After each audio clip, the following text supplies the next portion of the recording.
on Instagram. I posted a picture last weekend of me having my socially distanced lunch in 72-degree climate. So I felt bad. I was like, I don't know if I should post this picture. I just felt bad about it. So It's fine. I'll get you back later when I'm in 2-degree weather, and I'm sure you will. I'll send you a picture of me doing this. Okay. Exactly. So how was the rest of your day, Rick? It was awesome. I had Prosecco. Nice. Yes, I had Prosecco and some. Hi, Betty. I'm saying hi to everybody. Hi, Hannah. Hi, Hannah's mom. I can't hear anybody. I don't know how to work Zoom. Oh, there you go. There you go. My mom. You know what? It's like, are you related to Hannah? Yes, I am. You are. I think so. Oh, you think so? Okay. Hi, Hannah. I felt horrible, and I just texted Rebecca about 30 minutes ago saying, please tell Hannah and her dad, I'm so sorry. Because Rick forgot that Hannah was on the Zoom call because I wasn't looking at the gallery view, which I now know how to do. Thank you, Rebecca. And learned something new. I dropped the F-bomb twice, at least. It's fine. I don't think Ruth would be happy with me right now. She just wouldn't be happy. Wouldn't be happy. You have to be a gentleman. You have to know, you have to know what's going on. So not like that word has not been said. Okay. Hannah, this is Rick saying, I'm sorry. You're fine.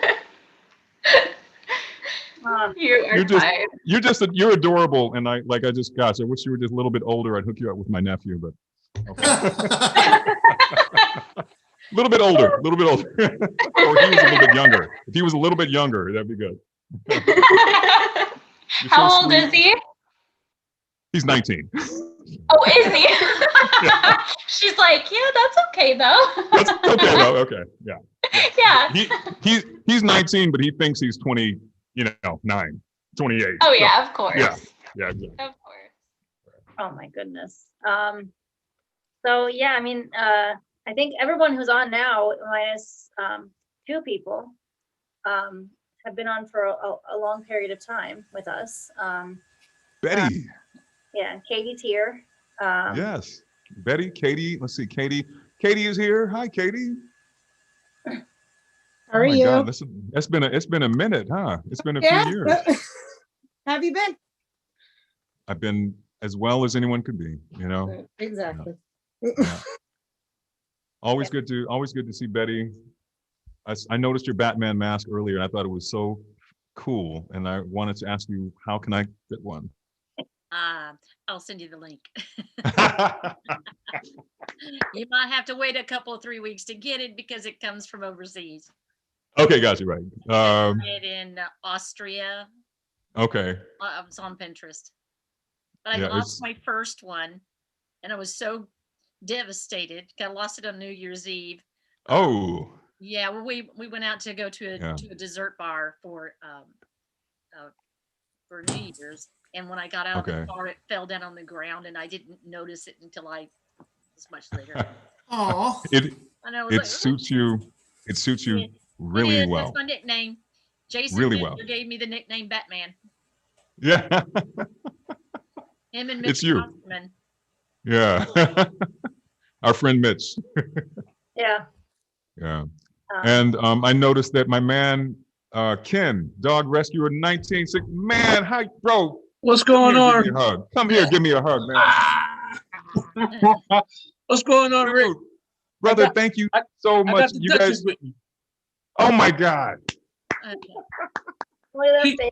She jumped up here and ran up in my lap when she heard your voice, believe it or not. Right. Oh man. Dude, she's gorgeous. How old is she? She's 2 years old. 2 years old. Okay. Yeah. Man, if I can just explain, we follow each other on Instagram, and brother, I got to tell you, I feel like you're like my older brother or like my uncle or my cousin or something, because like I feel like we you've been so kind to me and my brother. Yeah, Tim.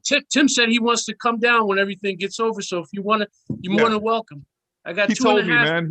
2.5 acres, 4 bedrooms, guest rooms, everything. Whenever you're ready. Man, that Road sounds so. trip. Are you in New York or where you I'm in New in Jersey? I'm in Poconos. Poconos, okay. I'm down. I'm totally down. In fact, my brother was just telling me. He said, Ken seems like a really cool guy, and I said, he's a very cool guy. You know, we have not physically met, but I can get a vibe from you. You know, and I'm like, he's feeling is totally mutual. cool. Yeah, the feeling is man. mutual. So thank you so much, man, for your kindness and for being so incredibly supportive of me and my brother and just, you know, and the cause, Buddy's Healing Paws, and you know what we're about, what we're trying to do. So what we're doing. So thank you, brother. The pleasure's mine. Thank you for having me. All right. I wish I had some wine or something. I don't.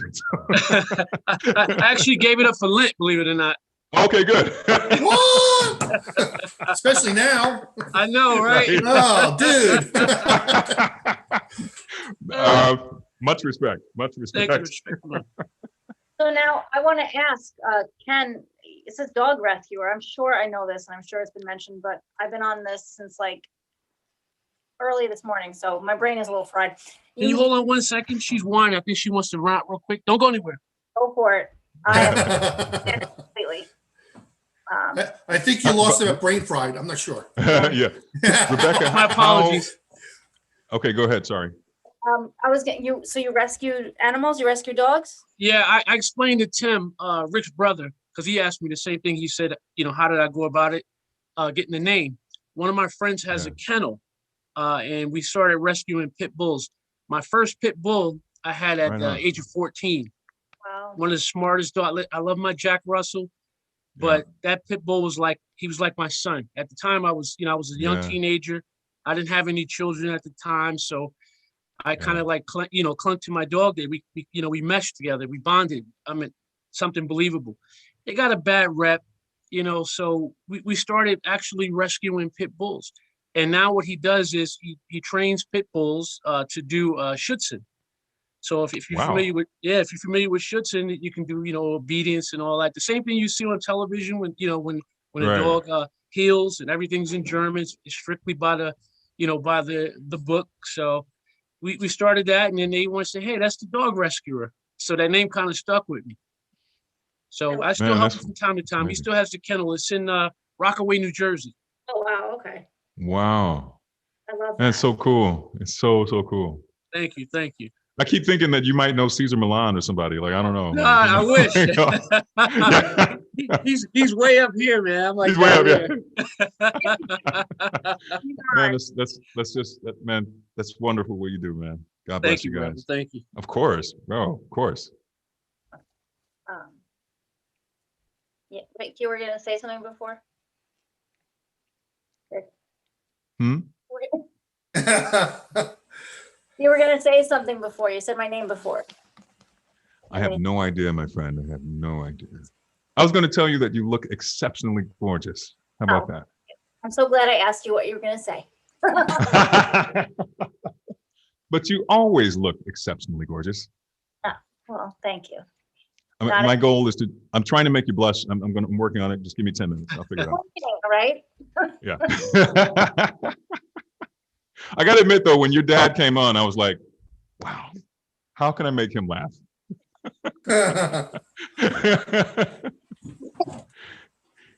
Eric's like, he's got a good sense of humor, though. He really does. It's just like I need to sit down with him for an hour, and then I think I can really kind of gauge how to make him laugh, But I so enjoyed meeting him and your mom.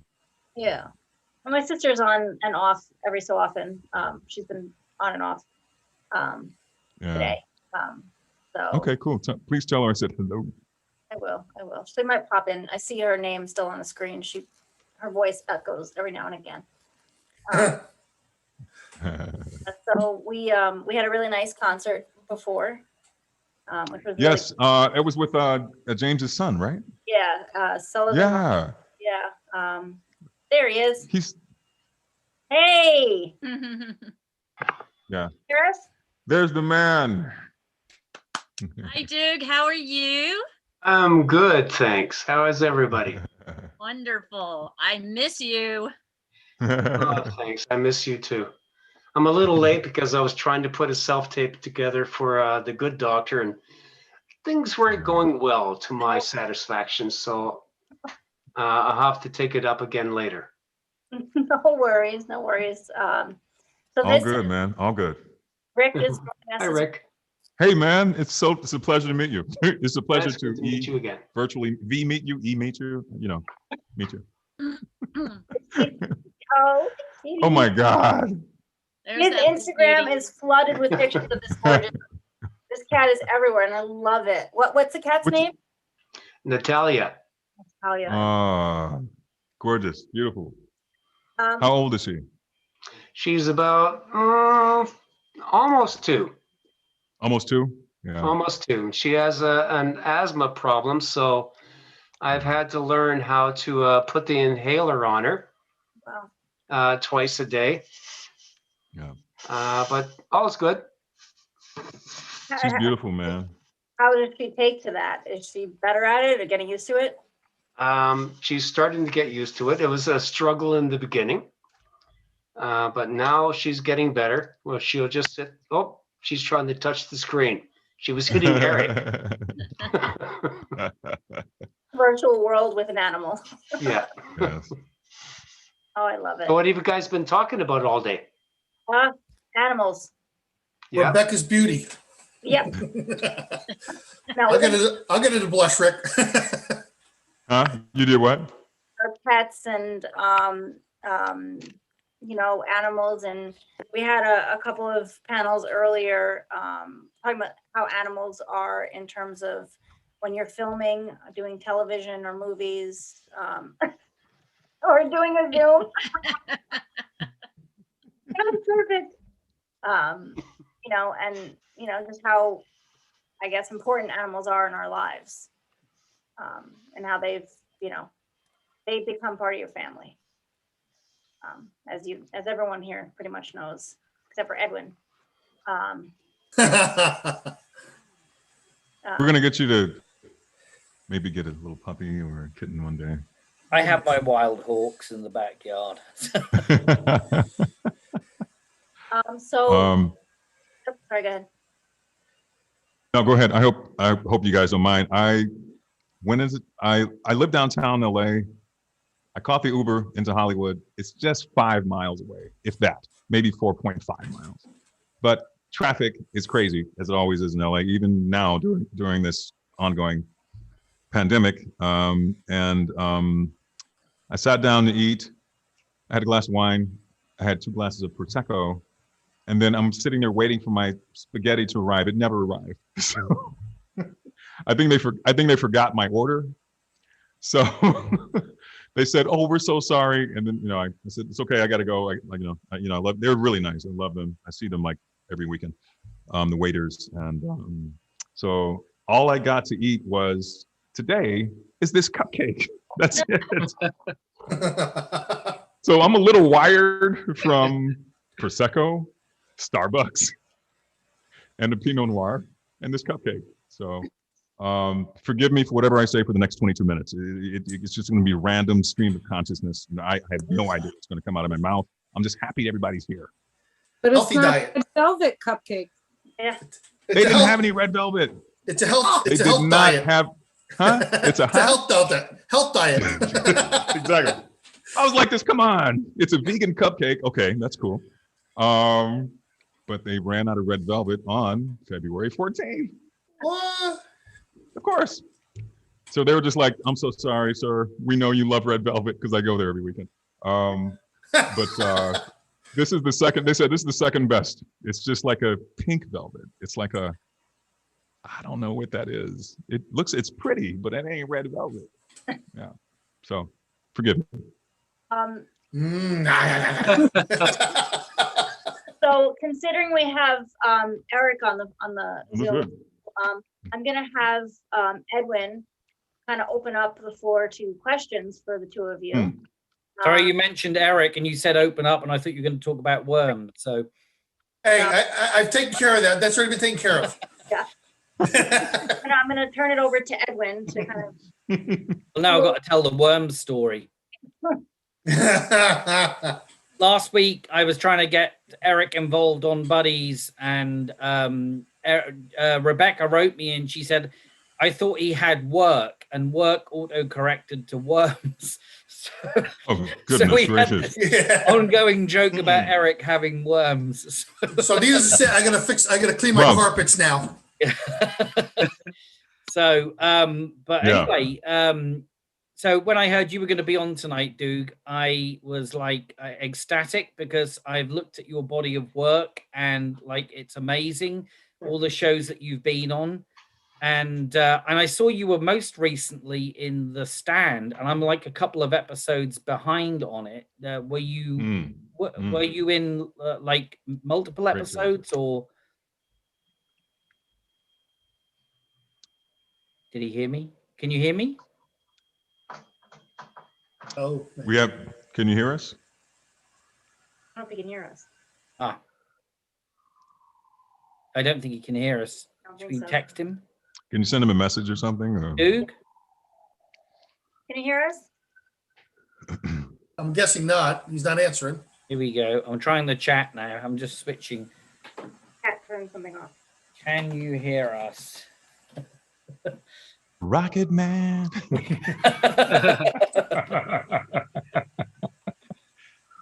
Oh, and I'm misspelling as well. I said, we're asking you a question. Can you hear us? Hang on, I'll ask him to. Oh, no, it says he's unmuted. Yeah, it might be something with the speakers. Can everybody hear us? I wonder. if- I can hear you. I wonder. I'm saying the cat might have muted something. Did he? Doug? Is it Doug or Doug? Dude, Doug? Can Oh, you me? hear us? I Oh, can there you hear you. are. There we go. Sorry. Okay. Hello. You were talking to Rick. Hi. No, we were talking to you. We're talking to you, man. We're all waving. Hey, hey. Sorry, I'm dealing with my little cat here. It's like she's just distracting me. We thought she'd hit I the was in mute one button. episode of The Stand. Yeah, and It's I'm all right. So has it aired already? Because I'm like 2 episodes behind. It has, but I haven't been able to watch it in Canada.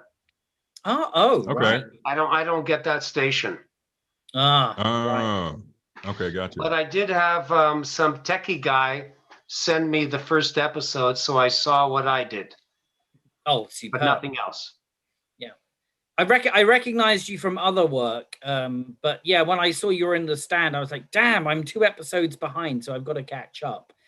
So, but I was going to ask, does anyone have any questions they want to? Let me check the chat. May just be you, Edwin. It's just me. Yes. Yeah, no, I've been looking through your body of work, and there's like so much. I saw you were like in the 4400. I've just bought the box set of that, so I've got to rewatch all of those. But yeah, an absolute wealth of work. And I love the 4400, by the way. Just wanted to say I love the 4400. Such a good show. Yes, I'm just wondering, what are your upcoming projects, and how have you been doing during COVID with projects?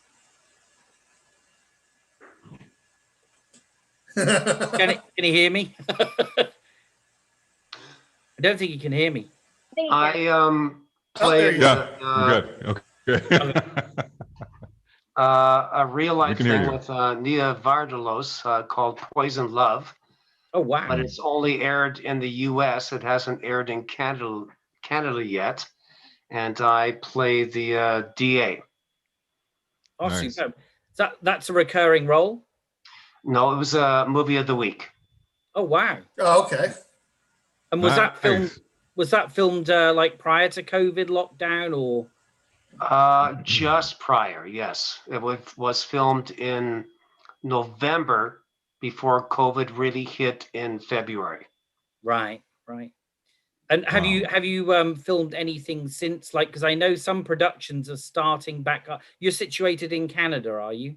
Yes, in Vancouver. Yeah. So I've heard that like some productions are starting up again, but they are like, there's lots of regulations in place, distancing, masks, etc. And I just wondered if you've started any projects that you can talk about where you had to... Last year, because of COVID, I had one project. And unless they changed the title, it was called Accused and on the Run. And it was a little interesting going to set because they test you temperature-wise when you arrive. Everybody has to wear masks. And I waited for my time to arrive on set. And my character was over like a FaceTime. So I was there by myself. All crew was in masks, and I asked if could I please take mine off. And they did, but it was a little odd, but not too bad. Yeah. I'm not sure yet how it would be working with fellow actors because I was just looking directly into the camera. I don't know. Rick, have you experienced it recently? Well, I mean, no, and the reason is in terms of on camera, I've done voiceover over the last year. In fact, right before coronavirus hit and the WHO declared a global pandemic on March 13th, day after my birthday, I was in London and I had booked a really cool, fun voiceover gig on the Cartoon Network, which had been a goal of mine for many years. And I'm a kid at heart. You know, I love cartoons. I love children, puppies, dogs, you know, kittens. And it was an awesome role. And it would have been a sort of like a long recurring role. And my agent said they're pulling the plug on the whole thing because the pandemic, you know, even though it's a voiceover, like they at that time in March, they didn't know what the hell this virus was, you know, they were figuring it out by the hour, you know. So she said, no one really knows what this is or how it's going to affect the industry. So everything's on hold until whenever. But thank God, by the time I got back home to LA and you know, I had to find a new place to live. I set up sort of like an at-home recording system here, primarily this mic, headphones, this computer, and I've been able to do voiceover from home. So that's awesome. I miss being on set. I had to fight with my agents. There was one who was I have a manager who in particular sort of went off on me a couple of weeks ago, you know, and he said, you know, and I'd have to be careful that there aren't children listening. Oh, Hannah's there. Okay. Yeah, you don't want to repeat that? No. No, right. But, you know, fill in the blanks. I had a manager who works with a team of people, but he's the boss. He owns the company. You know, this is his founding company. And he said, you know, blank, blank, blank, blank, blank. Get your blank, blank, blank, blank, blank back out there. You know, you're not gonna die. Now, when you tell somebody that, I think that's really ridiculous because I know of several actors who have succumbed to this virus. One, we didn't work together, but you know, he was just a super sweet guy. Sadly, he's not here anymore. So I had to communicate to my agents, look, I'm ready to get back out there, but I have to know that I'm going to be okay. So for me, that means getting the vaccine, you know, and, you know, everyone has a different opinion about the vaccine. You know, I know there's an anti-vaxxer movement and all that, but I know what Rick wants, and Rick wants to be protected. So when I remove this mask and I'm 2 feet away from someone doing a close-up shot, I want to know that I'm okay. It's bottom line. A lot of actors have posted pictures on Instagram, Twitter. They're hanging out at parties, hanging out with each other, you know, and they belong to often a millennial generation. I'm not that anymore. You know what I mean? I'm in my 50s now, so I need to know that I'm going to be okay. I have 2 underlying health conditions, and I won't sacrifice my health or my life for a job in Hollywood. I just won't do it. You know, until I know I'm okay, then I'll be back out there like I always am, 100%. I'll give, and you know, anyone who knows who's worked with me, I'm there 100%. You know, I'm committed to it. It's an honor. You know, it's just who I am. You know, I bring that to work. So it's not just about you got to make a dollar. You got to make a paycheck. It's about I need to be here for my parents and for myself, and I need to be alive. You know. So, you know, it's sad. I keep thinking about Nicholas Cordero, if I'm saying his last name correctly. Amazing, talented actor who did Jersey Boys. Just 40 years old, gone. He was in Cedars-Sinai Hospital, just 7 miles from where I live. And he went into a coma. He had no underlying conditions. If I remember correctly, he had nothing underlying. And he caught the virus and it took his life. You know, and it's sad. They amputated his leg. He went into a coma and he died. So I said, I'm not going to let that happen. I just won't. You know, so you know, in this business, man, as I'm sure you know, sometimes you got to fight back. You know, like you know, you're often seen as you know a commodity. You know, I'm a human being. You know, and that's just me. People have different opinions about it. Rick or Doug, have either of you had the vaccine yet? No, I haven't. No, I haven't either. I don't. Duke, You have didn't you ask had us. anyone? Rebecca has. My Right? sister has. Your sister has? Yeah. Yes.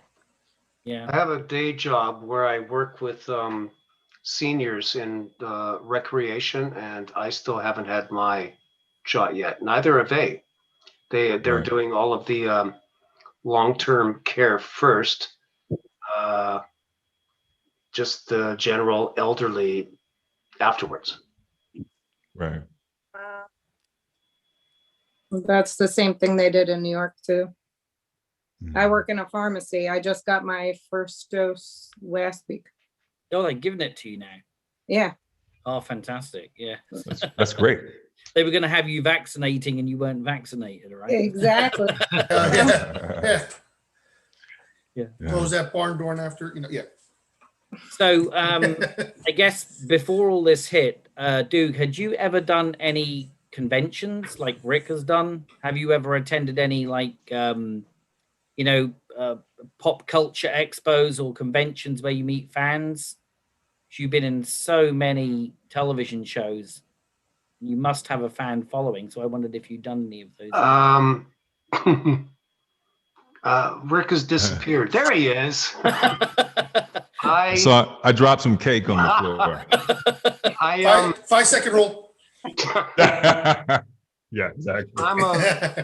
I am a Vancouver actor that has been around for a long time, but I haven't done anything long enough to really have a major fan base outside of my own family.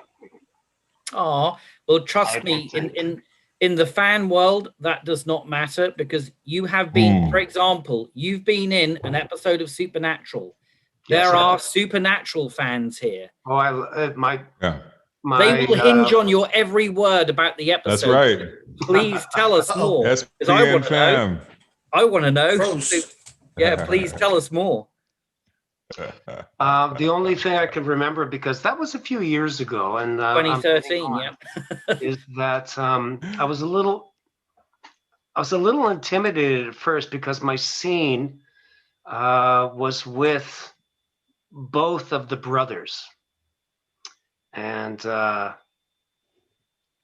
it went fine, and they're both super nice guys, and like when you are a regular on a show, and I'm sure Rick understands this, but you're just somebody that comes on for 1 day or 2 days.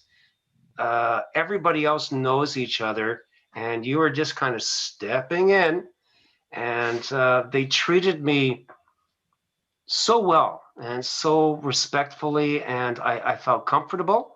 and we did our work, and I left and went home, and everything was great. And it's like two such gentlemen, and I Yeah. was really pleased to know that, because you Yeah. don't always know what the people are like. You see them on screen, but you don't really know what they're like inside. And I was happy to discover that both of those gentlemen are real gentlemen. Thank you for that. Totally. because Yeah. That's Yes. something we've heard a lot from many of the guest stars who have been on there. Yeah. And the feeling they get is it doesn't matter if you've done 1 episode, 20 episodes, or you've been on it for 15 years. It's an extremely welcoming set, and it's comforting to hear you add to that. I'm sure Rick's got a few stories as well. Well, I mean, I completely, ditto everything that that you just said, because I love Jared and Jensen, Serge. I love the whole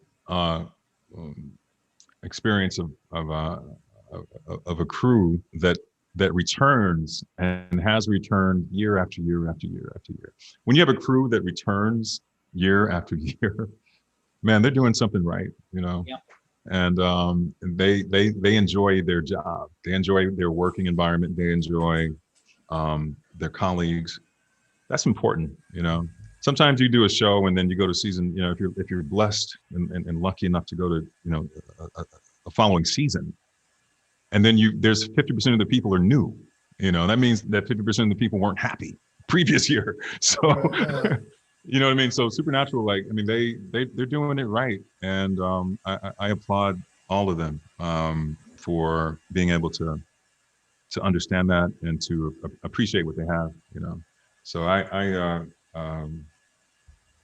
I don't know. I think it's one of the coolest shows. I told Jared, I said, man, you guys, I hope you know that you spoiled the hell out of me. Like, I don't know what to do after this show because, you go to a different show and it's like, oh man, I can't wait to be done with this show. It could be maybe CSI or, some other show like that. And you're like, I can't wait to be done with this show. Yeah, so, yeah. So you should, I just have to say, dude, you should absolutely consider doing a convention. Once this COVID craziness is over, come along to a convention, because you will get that same warm welcome at a convention that you get on the set. Definitely. Yes. I'd love to see you on Supernatural. And I've looked at your IMDb. Like, I've seen you. I recognize your face, and you've been on so many shows. Mm-hmm. And there's so many fans of these shows out there, and you absolutely have to come. I mean, I'm seeing, I'm looking now and I see like Smallville, X-Files, MacGyver. I mean, did you learn any sort of handy tips from MacGyver?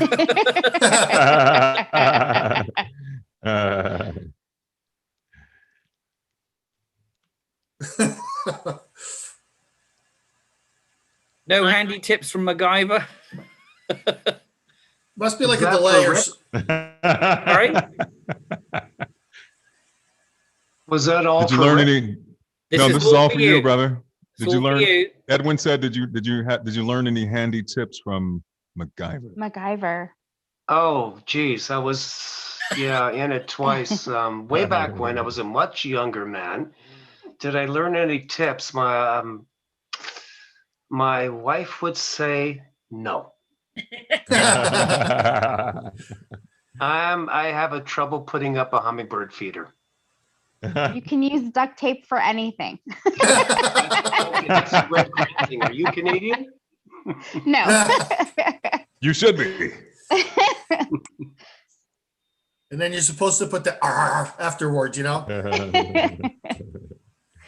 all these questions are spotlighted for you, because Rick, bless him, has been with us on and off for most of the day, but you're with us now, so we want to hear more from you. That's not that we don't want to hear from Rick, but yeah, we're tired of Rick.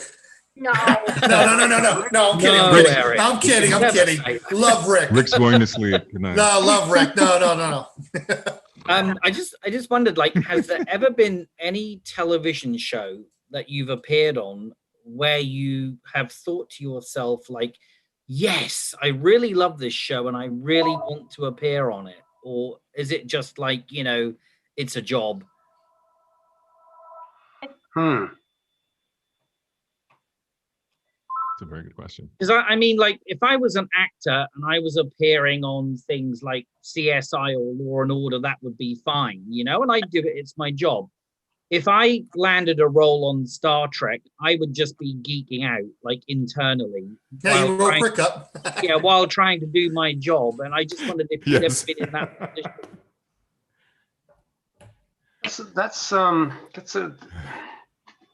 It's an interesting yet hard question. I never promised it would be easy.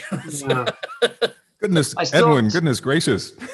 Tonight He's getting deep. He's got like a PhD in interrogation or something. Fucking FBI or something. Like, I didn't realize I would be under pressure this evening. it's all right. Self-tape for the good doctor. Right. Damn, he's not going to do another as a doctor. Zoom now.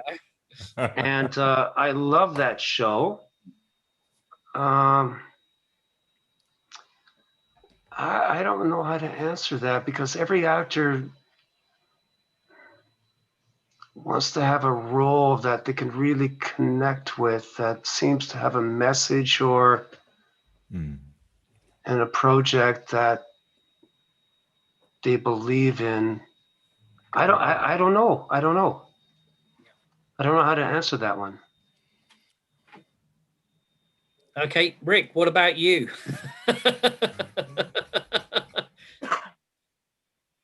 Take another swig of Prosecco.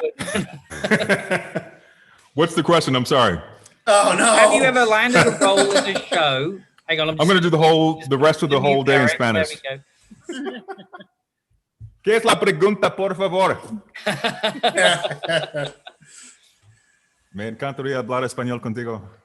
I would love to speak Spanish. I would love to speak Spanish with you. Hablas español? Oh, you lost me now. I've got to get the subtitles. We're going to do the whole what's your rest of the favourite foreign interview film? in Spanish and French. I can do French. Yes. And the only thing I know in French is, sadly, because of a song from the 80s. And Ken will know this song. Everybody else will too. Voulez-vous coucher? No. Here's the thing. You go to Paris and try saying that, you're going to get slapped. I can verify that. Well, you might not. Right. Oh, you would get laughed at. Excuse me, Americano, voulez-vous coucher? Come in.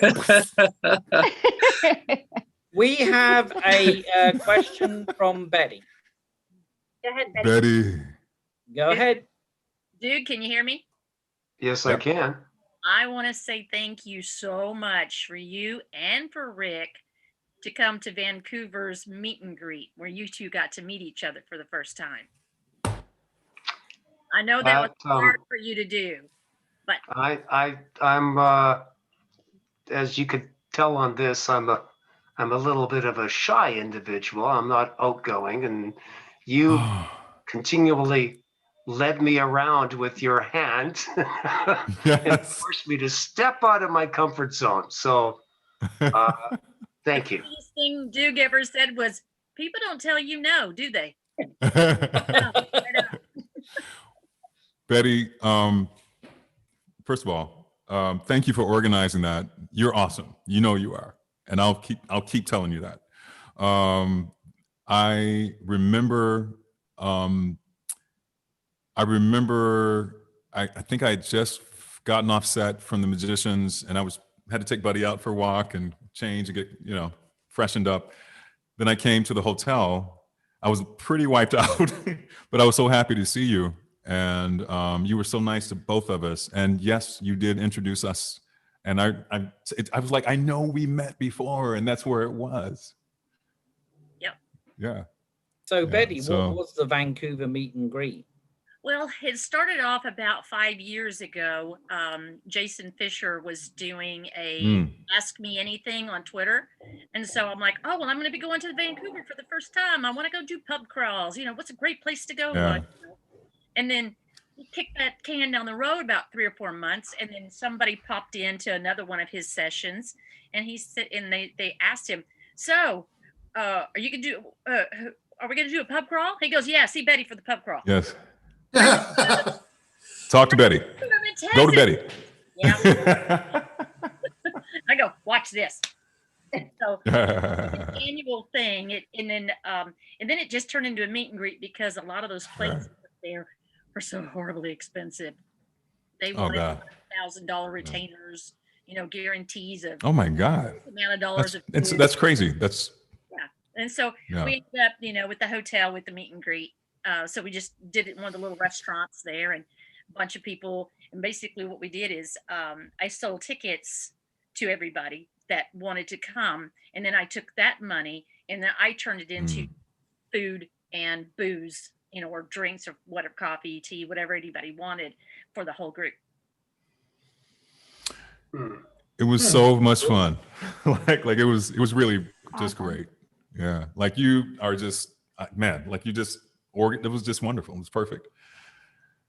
So I'm looking forward to, when we can do that again. Oh yes. And it's going to happen again. Well, I'm in. For sure. Yeah. I'm in. You might still be in upstate New York, Eric, so you can just drive over. That's probably true. It was great. It was truly great. I had a lovely time. One more time, Betty. I said, Doug and his wife is going to be there too. Okay, Imagine. nice. Absolutely. We got to entice him down to like the East Coast to New Jersey to our conventions and stuff. Yeah. Yeah, Yes. I'm looking at his MDW2, and it's the Flash, Psych. Yes, he'd definitely be welcomed. Yes. Yeah. You would be treated like a messiah. Come on down. You have to come. Like that's one thing that with this, and Rick can attest to this as well. With the supernatural fandom, they're all very welcoming to everybody. Even like the writers and the producers and even the bodyguards of some of the actors. They're all one big family. And I'm not trying to take you out of your comfort zone. I know Betty's going to do that anyway, but in terms of that, they're just very welcoming. And it's like a big family, One big dysfunctional family, I think. Very dysfunctional. Yes. Very dysfunctional. Yeah. Come on. But that's what makes it great, is that it's it is the fandom that I feel most comfortable in, and I did a lot. I humbly say I did Star Trek and Battlestar and a couple other sort of high profile sci-fi shows, and they've each one has their own sort of fandom. You do a Star Trek convention, and it's awesome. It's awesome, but you know what I'm about to say. Like you do a Star Trek convention. I did the 50th anniversary in Las Vegas. When was it? Like 2016. 2016. Yeah, because the pilot was 1966. Yeah. So I did the convention. I did a few conventions, not many, but I did maybe 3 that year, maybe 4, and I was invited to that one, and I said, I think I can squeeze it in because I was working and I was in Vancouver working on The Magicians and Man in the High Castle. And I said, I'm free, I can make it, I'll fly in, I'll do it. And you go to the convention and it's great. Don't get me wrong. I love Star Trek. I think it's one of the best inventions ever since sliced bread. Like it's one of those cultural, shows that resonate globally. And people love Star Trek. When you do a Star Trek convention, I'm sitting and you guys, half of you, we've had beer together. So I'm sitting at the pub at the Vegas Hilton, having, I don't know, beer number 1, 2, or whatever, or, buffalo wings and fries, whatever it is I'm eating. and people are intimidated and a little afraid to say hello, you know? And because, and I was trying to figure out, why is everybody so uptight? And then someone finally explained it to me. I can't remember who it was. It was one of the actors from Star Trek. He said that the thing is that it's Star Trek. So people, they almost kind of want to salute you, you know, when they meet you. Yeah. You know, like you, the Federation. But I was like, I was a Klingon. You know, come on. But I mean, I get the mindset. You know, I get what they're saying. You do a show like Battlestar, it's a little looser, just a bit. You know, like because you know there's something that everyone's fighting for. You know, we're fighting for freedom. You know, but Supernatural is completely different. You know, it's truly about family. So you're in an airport or you're going somewhere and you see someone wearing a Supernatural shirt or you know the Impala, you know, with the silhouette of Jared and Jensen, Sam and Dean, and you instantly have a friend, just like that. True. Yeah, you know, you watch Supernatural, I do too. And modern technology connects the whole world. So through Twitter or Instagram or Facebook, you know, you have an instant, you know, pal, you know, and then what I've discovered is that usually goes on for years, you know, unless someone does something really crazy, which has happened. Yeah. Anyway, I love Supernatural fandom. I think it's the best. I really think it's the best. And Yeah. I know what you mean, like about the Star Trek. I did one with Nichelle Nichols, and someone was telling her how wonderful she was, and then like she went off to talk to her other helper, and Nichelle turned to me and she went, "Is she ever gonna leave?" And I was like, I don't think so. I don't think so. Yeah. So Betty, sorry, yeah. I was just going to didn't mean to cut you off, Rick. Betty has just texted to ask another question. Hi, Betty. All right. You have the floor. You know what I find very like mind-blowing is I've been watching you two for so long. And then I'm now talking to you and we're friends. That's just mind-boggling. I mean, it just doesn't happen. I mean, because I'd be watching Bones, I mean, like religiously. Will I ever meet them? Probably never. You know, or some of the people in the Firefly series. I will never meet them. But I've been watching Doug and I've been watching Rick since while you were sleeping. Oh my God. Yeah. Wait, Rick was in While You Were Sleeping? Or you were watching him while he was sleeping. I don't. What's no? Sandra Bullock. The movie with Sandra Yes. Bullock. Rick was in that. I never knew this. He was in my Star Trek series. It's like Rick's been stalking me his whole life. And Duke been watching you forever today. And now look at, I mean, my mind blown. Oh. Well, now I know you were. I love you. You're the best. Now I know you were in While You Were Sleeping, Rick. I have to ask you both, Doug and Rick, have you ever done a Hallmark or Lifetime Movie Network movie? Yeah, I have. Can you guys hear me? Yes, we can now. I'm trying to figure out how He's like this whole time, but he's trying to talk to us. And modern technology. What do I do? You're doing good. It's amazing. Dude, go ahead. It's called Zoom. Zoom. It's like, I don't know what I'm supposed to do. Exactly. No, I haven't done a Hallmark yet. I think I'm too intense. I'm trying to learn how to pull it down or something. I like to play serial killers, so unless they have a serial killer on a Hallmark movie, I might be out alive. How did you Serial Santa. Sorry, go ahead. Who said, Jen, did you say something? I said Serial Santa. Serial Santa. Okay, that could work. I actually had this as a question at another convention, and it ended up becoming a theme of the weekend. And it was, we were talking, one actor was talking about Sweeney Todd, and then it turned into like every actor, the question would be, if there was one serial killer you would like to play, who would it be? Wow. No. Hey, Doug. Yep. How did you like working with Jason Fisher on the Demon X series? Oh, he's a wonderful guy. He was so relaxed, so focused. He brought us donuts every day, which I always watched my figures, so I didn't eat, but I thought that was a nice, kind gesture for the crew, which were usually heavier.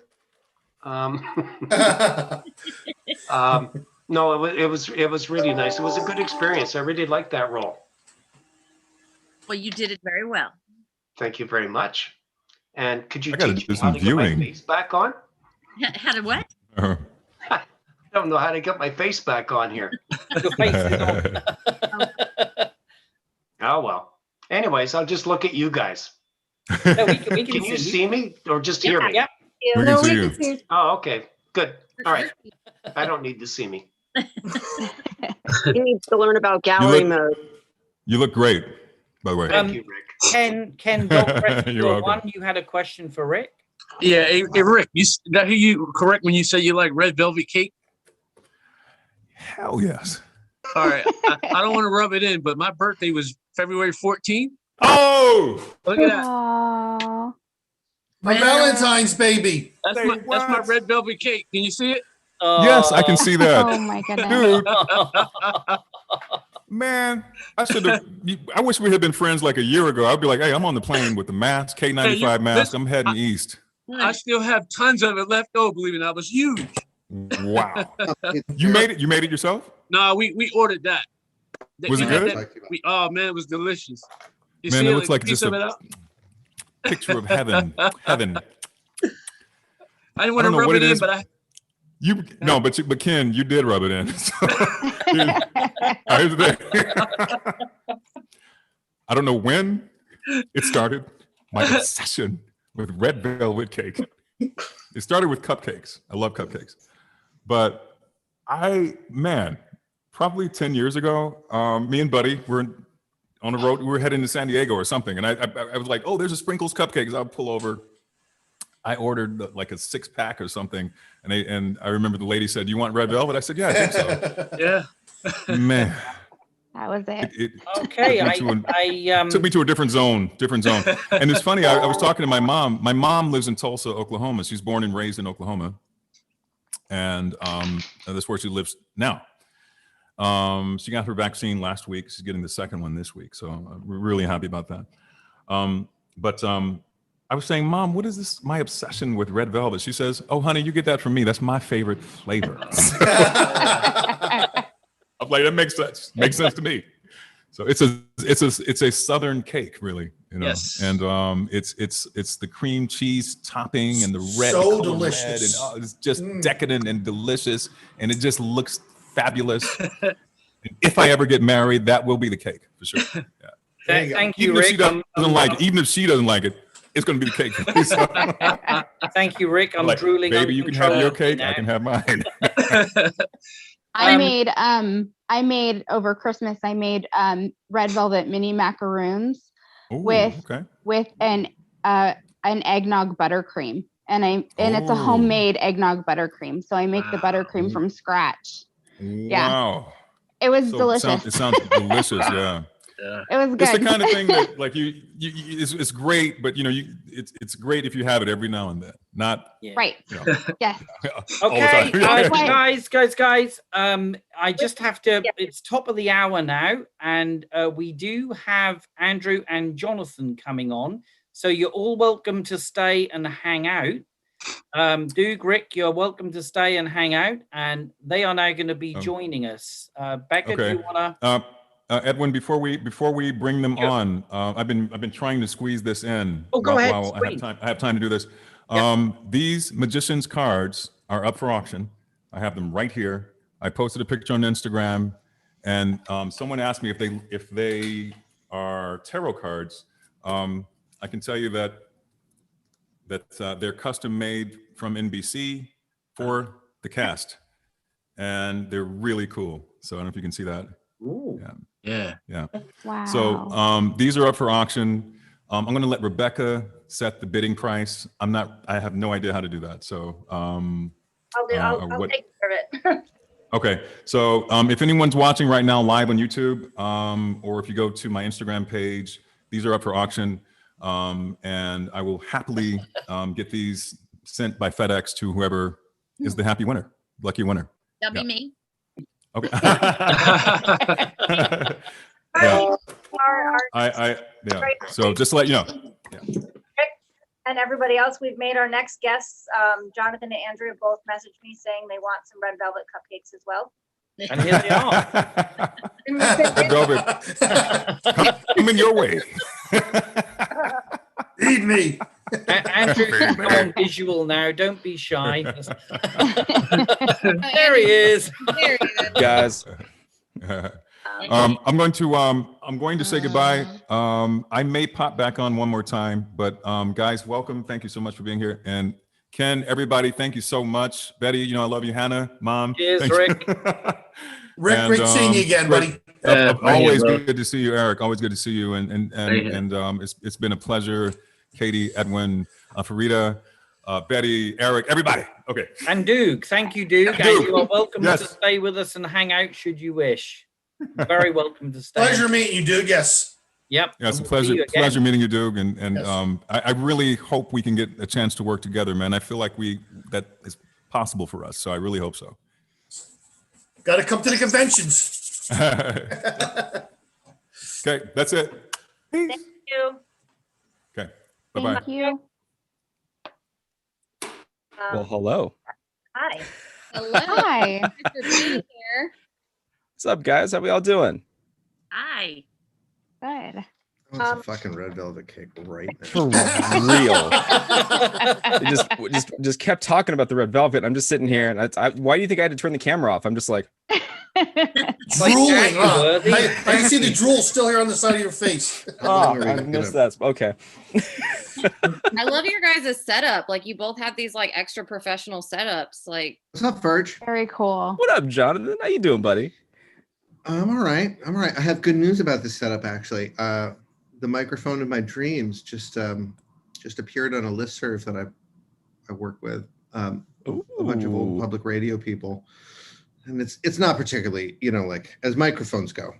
Yeah. It is not one of the more expensive ones. It's like a $450 thing, but it is the workhorse of any public radio station. It has this one mic, and it gives you that sound.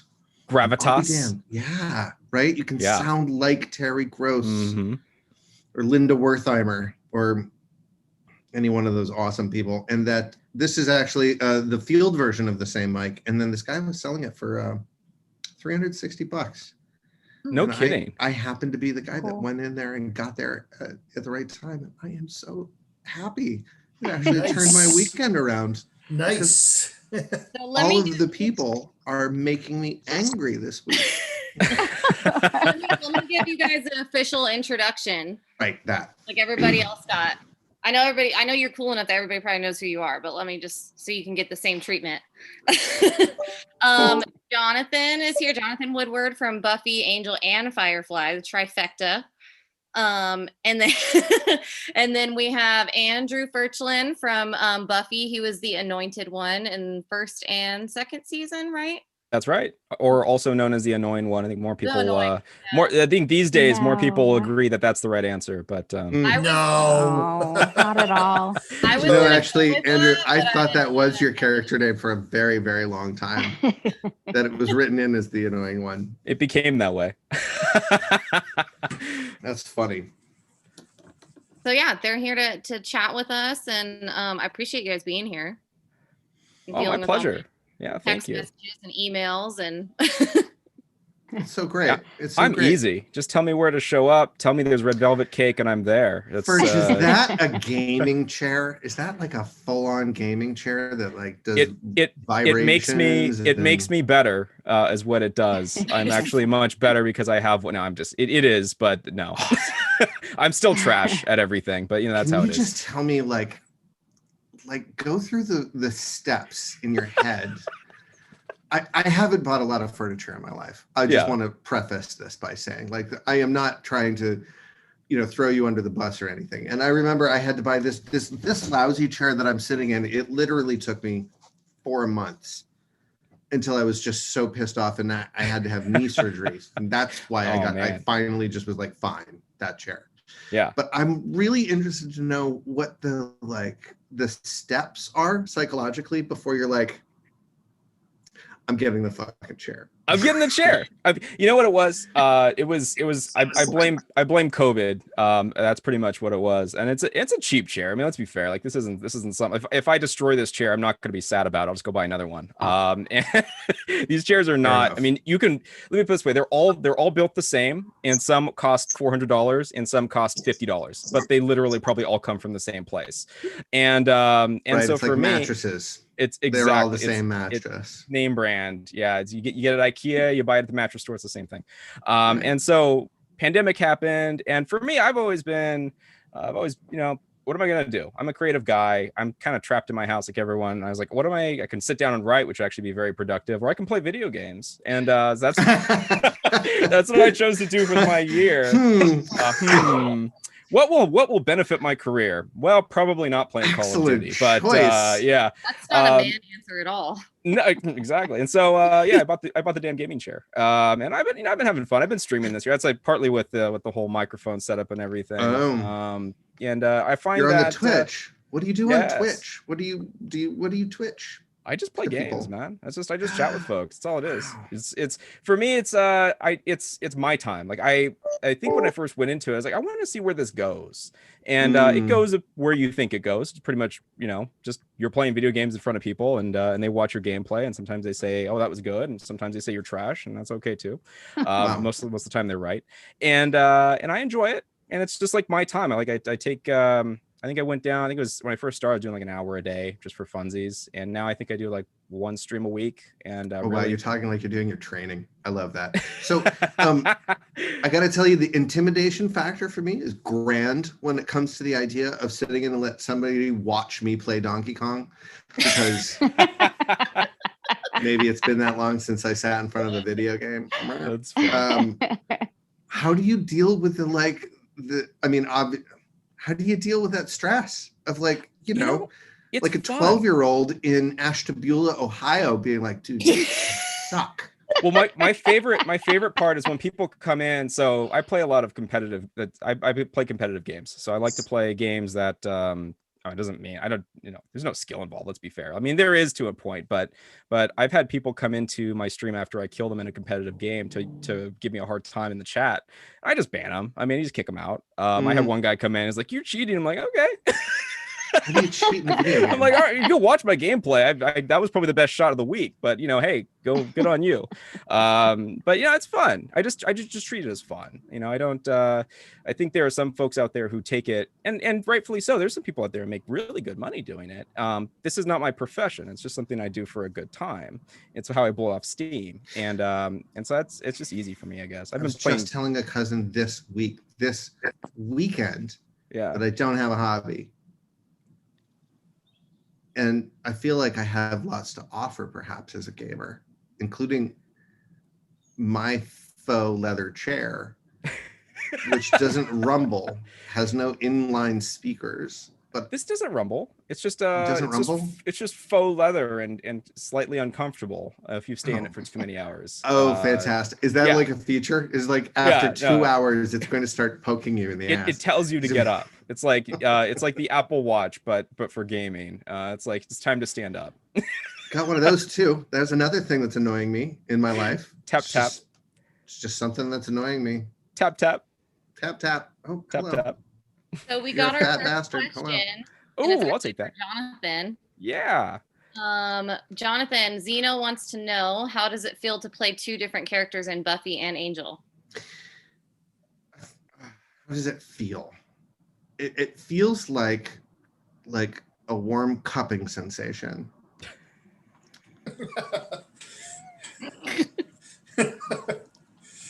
Right? I tell you what it really feels like. Honestly, what it really feels like is you feel like, oh my God, man.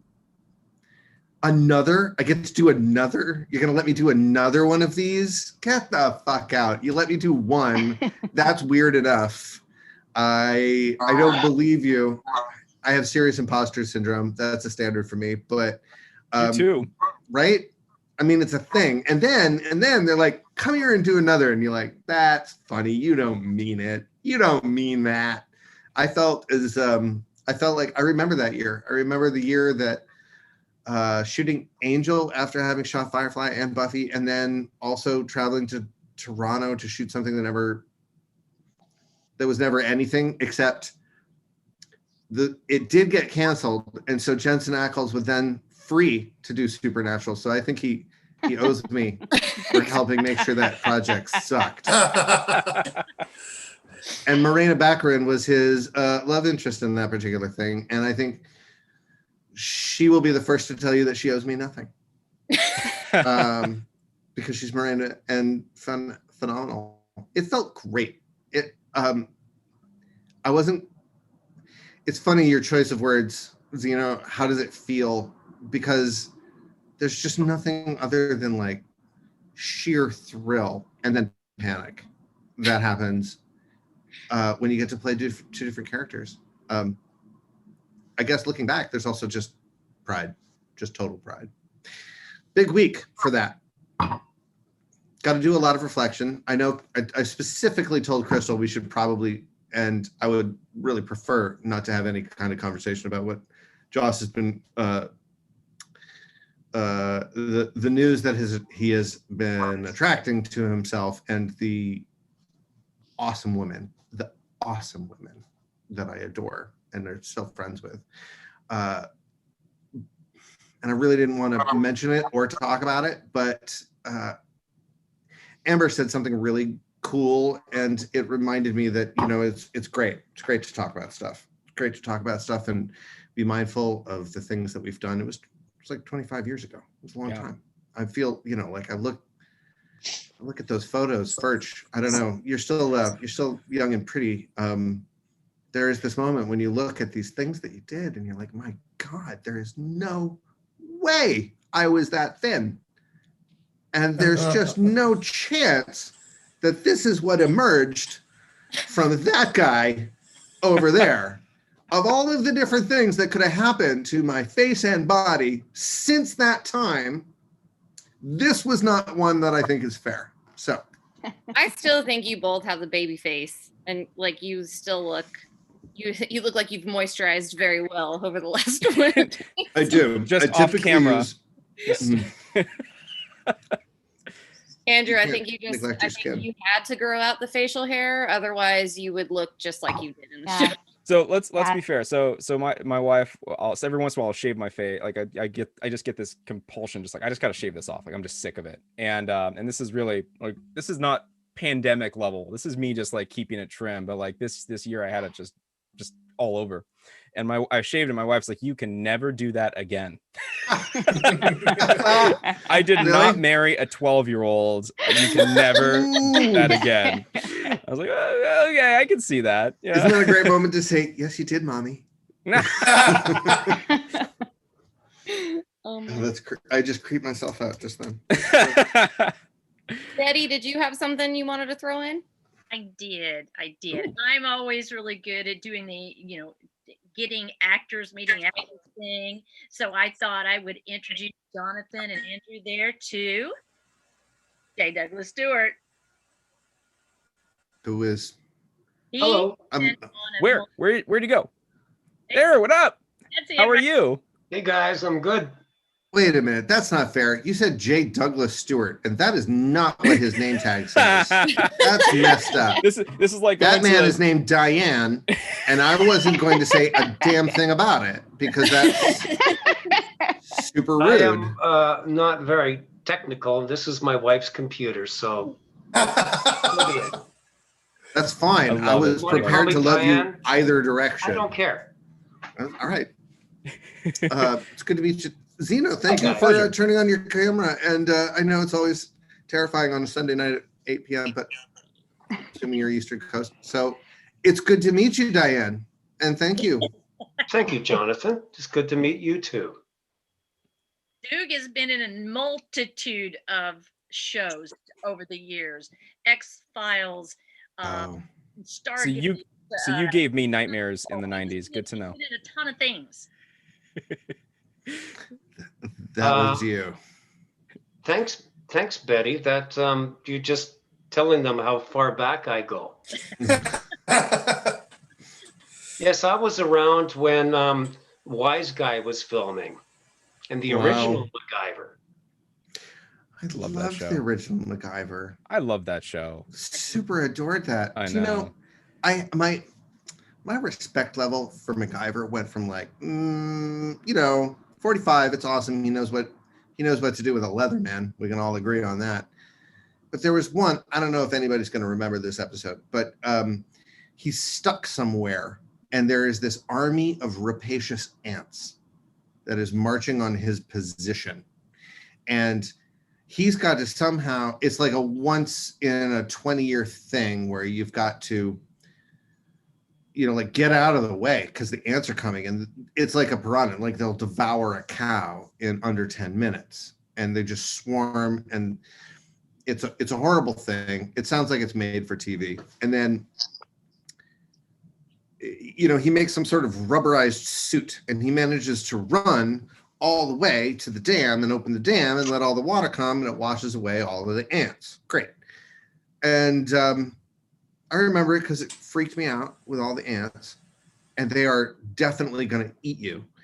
And then later, I don't know if it was who it was. It was Leningen versus the Ants. It's a short story by Carl Stevenson. The writers adapted a classic short story about, let's see, I think, it was published in the 1938 edition of Esquire magazine. And it was about a South African ranch holder. And let's just skip for the moment past the fact that it was set in what was obviously a horribly colonial time, but it was about a ranch that had to defend itself against these ants, and they modernized it. Wow. What's going on, brother? And they turned it into like a MacGyver episode, but in the real story, like he gets out leather jackets and they douse him with gasoline, and they shove gasoline-soaked cotton up his nose, and he's basically half dead when he finally gets to the thing and turns on the spigot. But that level of sort of attention to detail, some artistry in MacGyver, and I've totally co-opted this conversation. I apologize. How did the ants fare? I'm concerned about, were the ants okay? No, they didn't turn No? out well for that one. Nope. Oh, The ants lost it for sure. well, that's not right. Well, those are the days, you see, before there was any protection for animals on set, right? And they could just wipe out all the ants. I worked on an X-Files episode once where they had a cockroach wrangler, and besides, Wait, is that the one where she ate a bug? To make sure I didn't step on the cockroaches. Yeah. We had a skunk wrangler on Angel once. I came to set. It wasn't my episode, but I went there anyway just so that I could hang out with a skunk. It's one of those things on film sets that always blows my mind. There's literally a job for every little tiny thing you may not like. Cockroach wrangler. There's a person that's their that's their livelihood, where they breed, they wrangle, it's like, that's Steve. Don't you step on Steve, and like that's their. So are they just waiting? Like I always wonder, is like, are they on speed dial? Like hey, I got a guy. I got a guy. I owe him a favor. We need to get this on an episode so that we can hire this guy for this one job for the decade. Like I always wonder. That's great, because he comes on and he's like, I haven't worked since Silence of the Lambs. Thanks, man. Appreciate that. I I really appreciate you writing cockroaches into anything. Thank My you. life's best work.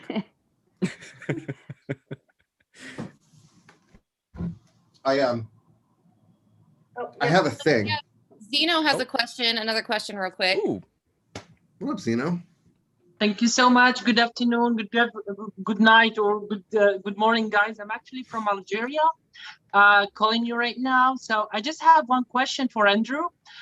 Since I've been following Buffy like since the beginning in Algeria, I was wondering what Andrew. I mean, were you supposed to stay longer in season 2, or is it like a matter like to be only for some episodes? Because in season 1 we were thinking that you're not the big bad, but in season 2 in the beginning we expected you to be like the real big bad, and like suddenly 2 or 3 episodes after you were like killed by I mean the character was killed. Thank you so much. Oh, yeah, of course, my pleasure. And hello to Algeria. That's amazing. I don't you love the fact that we're just not to sidestep, we'll come back, but like that we're having a convention with people all over the world all at once. It just blows my mind. Yeah, like what up, Algeria, man? That is fucking rad. I'm into that. That's amazing, right? To answer your question, when you're an actor, especially on a show that is just getting started, like season 1, for instance, we didn't know there was season 2. In fact, when I got the phone call for season 2, I was like, oh, rad, season 2. Like, you just don't know. And every day is literally possibly your last day. And that's how it is. So you show up and you're like, okay, I got another script, awesome. Or you'll get they'll send your agent an episode that you're in. You're like, oh, cool, I'm coming back. Especially for right? Isn't that plus one, Andrew? +1. Yeah, and so for me, especially with my role, I think looking back, you have the benefit of hindsight. You can see an arc, but when you're shooting it, not only can you not even, for instance, it wasn't even aired yet when I started shooting my episodes. You didn't even see what the episodes previous to yours were, and so you're literally kind of looking at it through a straw, and especially because my character was recurring, so that little moniker means that I'll come back, but it doesn't necessarily mean how many times. You're definitely not you're definitely not a series regular, so you're definitely not going to be in every episode, and so you just pop in and out, and which is what season 1 was. And when season 2 came around, I was like, what am I supposed to do? My guy is dead, but okay, I'll do it, right? And especially they had told me in between seasons that they were going to kill me off in season 2, and so I knew going into it I was going to die. I didn't know when, and there was no whole spoiler culture that there is now, where people, fandoms would like go on the internet like, hey, I love your character, what's going to happen, and you can't share it. No one contacts you back then. It was, the best you get is like a pat in the back in a mall or something after the show's aired. But yeah, so for me, I knew going into season 2 I was going to die. And I knew that I was gonna eat it. I didn't know when. I didn't know how many episodes I'd get. I didn't know if I'd make it all the way to the end and they'd kill me off like some sort of big bad reveal. But I think they did a really great job with that transition, because it went over to Spike, and that was I think they did a good job with that choice. It was a really good choice. Once I couldn't revive the master with the character, then at that point, unless they were going to give me some sort of crazy powers, which would have been cool, that would have been nice, it had run its course. So it was a good move on their part. And of course, when you're 12 years old, you don't think about the financial aspect of it either. You're more just you're literally throwing your hands in the air going, woohoo, I'm gonna die in something, because let me tell you, when you're that age and you're working as a child actor, a great many jobs are Hallmark movie of the weeks, and you're like, mommy, and you go into a room and, daddy, mommy said this, and you leave, and that's your entire career. Needless to say, I never got those roles. I always got the other ones, the really hard ones, the ones I really enjoyed doing. Hold like please for Mr. Firstland. Mommy, daddy said this to me. Is there a whole genre of divorce drama on Hallmark Channel? I mean, maybe it was Lifetime. Maybe it was a lot of movie of the like.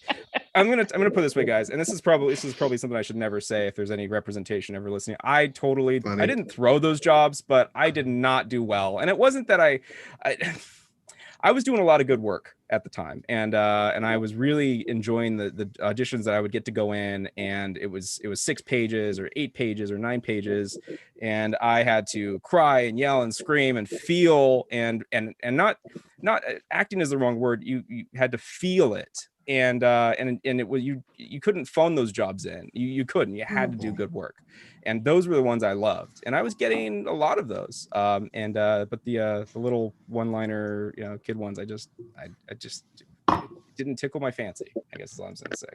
I love that. I love the jaded 9-year-old Andrew Furchland being like, it's coming right out right now. Listen, kid, this job, sometimes you can let the part take you over. Sometimes you just have to put a little barrier between yourself and the Betty has role. a question next. Okay. Earlier, Doug was saying about how the set life, like on Supernatural, was such a wonderful experience for him. I want to know, what was set life like for your two, especially Firefly and for Buffy? Birch. Wait, did I beat you or did you beat me? There's I'll take it. Latency. Go. I'll take it. You get the next one. For me, it was business as usual. I remember Buffy, and not just Buffy, but Shoots in general, because I was as a child actor, your life is very busy. You don't really get a lot of time. You would think that you have more downtime, but you don't. You actually have less, because you have to do 3 hours of schooling every day. Every second that you're not doing schooling, they are getting you ready for the shoot, and then you're on set, and they whisk you away before the big bad union comes and tells them that you have gone over your time. And so for me, I was always very busy. I was one of the only kids on the show, and at any one point, I think there might have been another. In season 1, there might have been another little boy that I was working. He was a little bit older than me. I can't remember. But I think we maybe shared a day or so where we had the same studio teacher for a minute. But I was always studying between shoots, and if not then we were shooting at night or something. So we did a lot of graveyard stuff, I think, if I remember correctly. But yeah, so it was busy. And I did get a chance to hang out with some of the cast occasionally, but for the most part, I kind of kept to myself and just do it between the work and the schoolwork. You didn't really have a whole lot of time. I did not have that experience. You weren't studying in your trailer? Nope. My experience was definitely nothing was happening, and then nothing happened for some more time, and then later nothing else would happen, and you'd try and figure out how to pay the phone bill, fail, and then you'd audition for like 20 things and not get them, and then all of a sudden it's Buffy, and you're like, far out, let's go hang out in the graveyard, let's do this, I'm in. And it was like, oh, Andrew, I can't even imagine what that life must have been like.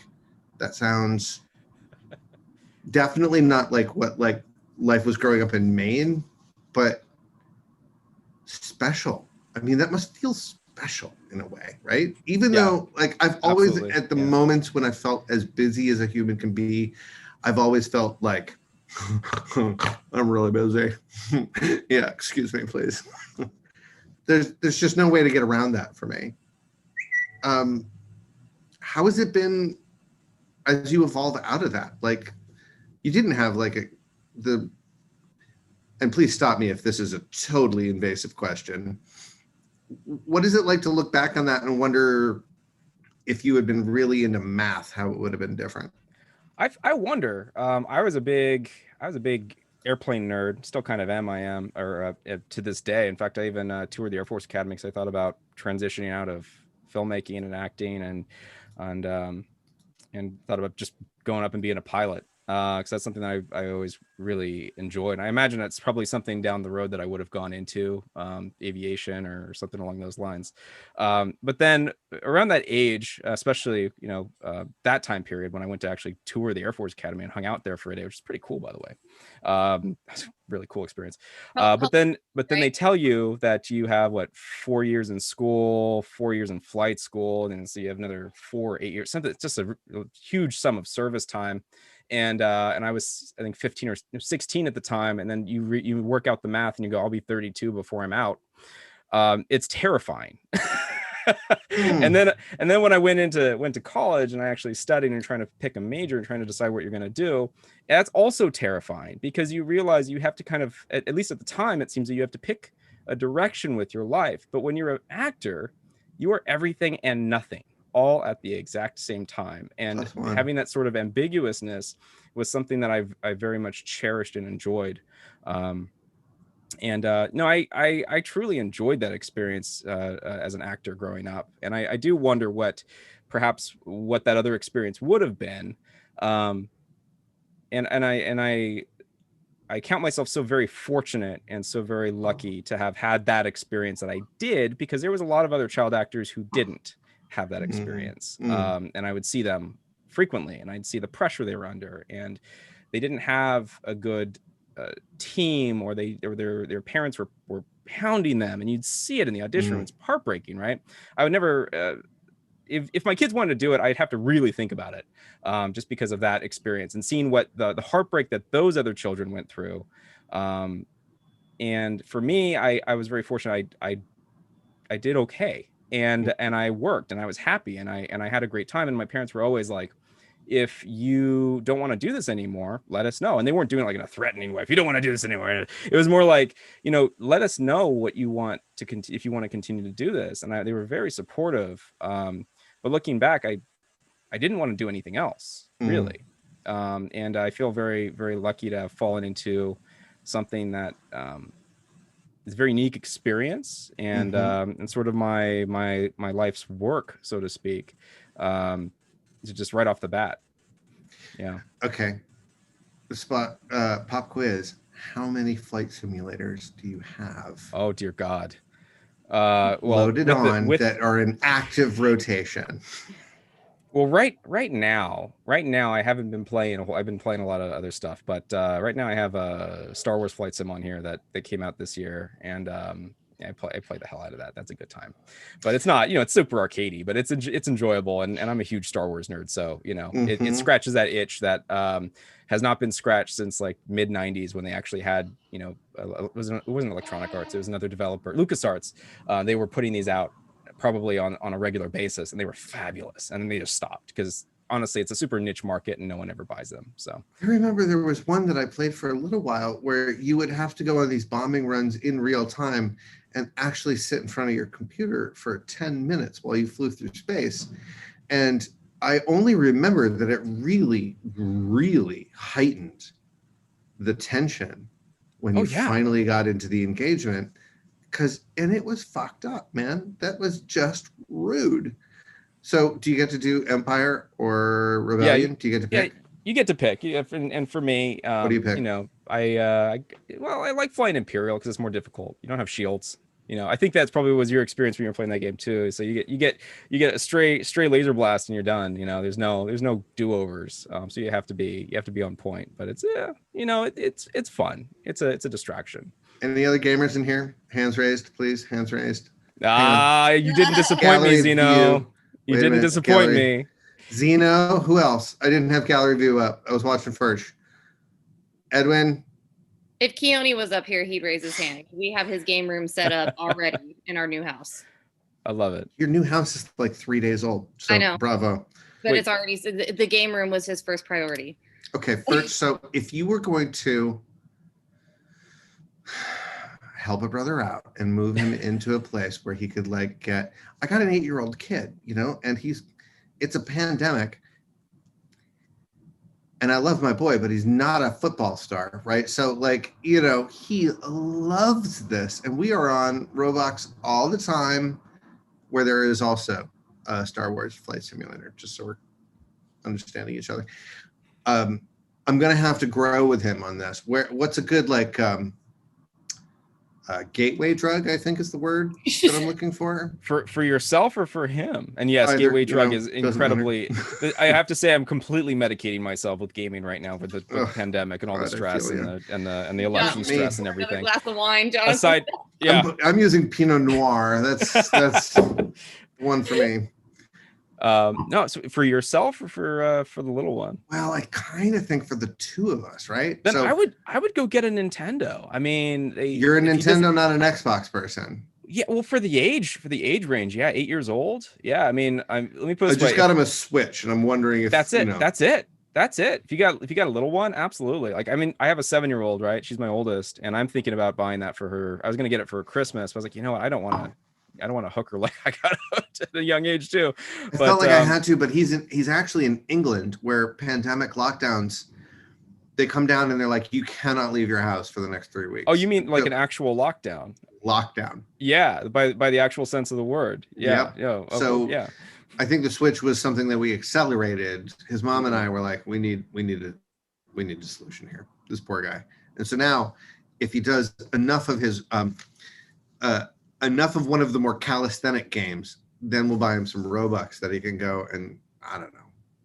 That's chuck awesome. down the internet. That's good. But You know, I looking back, I think about with time with my own parents, right? And when you're a kid, because I have little ones now, just like yourself, and you think back about times when you're like, you ask your parents to play with you or something, and they were too busy for a moment, and you look back and you're like, I don't want to be like that.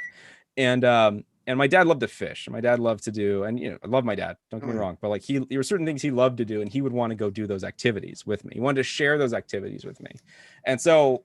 But I would just want him to play Mario Kart with me. I mean, that was my thing. And so looking back, I'm very cognizant now, like what is it that my daughter is asking me to do? What is my son is asking me to do?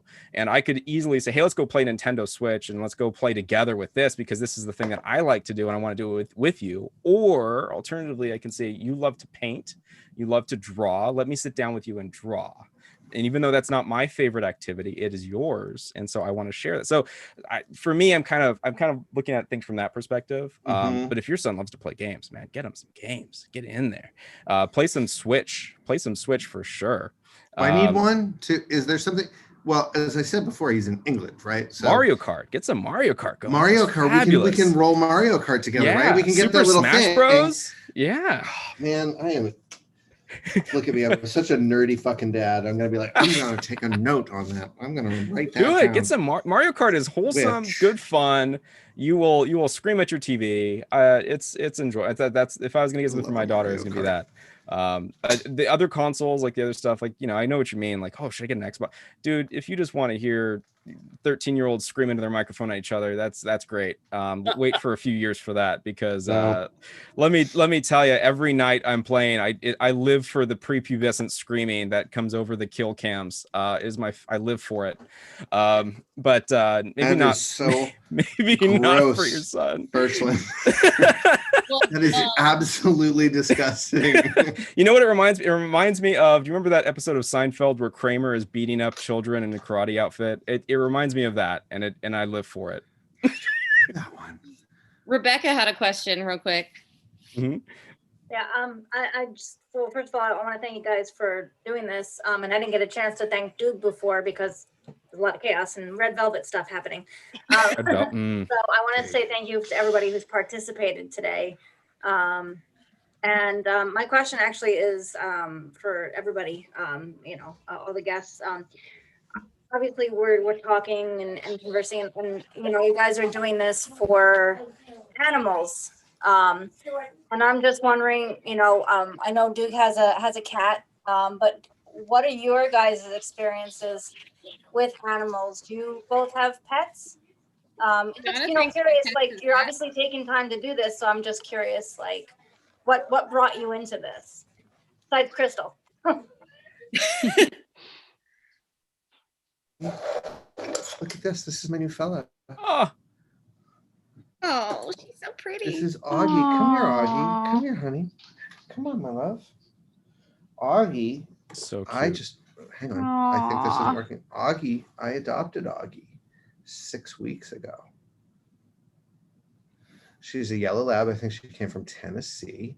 She's only been here for a month and a half. She has moved from Tennessee to the big city and is very happy. We walk in Central Park every day. She can't. I am paranoid because I think she's mortally bored. I think she has probably been like, yo, dude, I lived on a chicken farm in fucking Tennessee. And what are you doing with this house and with this? Like, you walk me 3 times a day and feel proud of yourself about that? Like, I don't know. This dog, I mean, the way she looks at me sometimes, just be like, I think you're an idiot. Does she like all the snow you've been getting? Because Rebecca's in New York too, and she got. Oh, Rebecca, the joy is and deep. her dogs have been loving the snow. Where in New York? I'm in Westchester County. Oh my God, you've got actual parks. What a great time. Oh my God. Yeah, my dog's loving it. I have a Bernese Mountain Dog, and the snow is her life. Mm-hmm.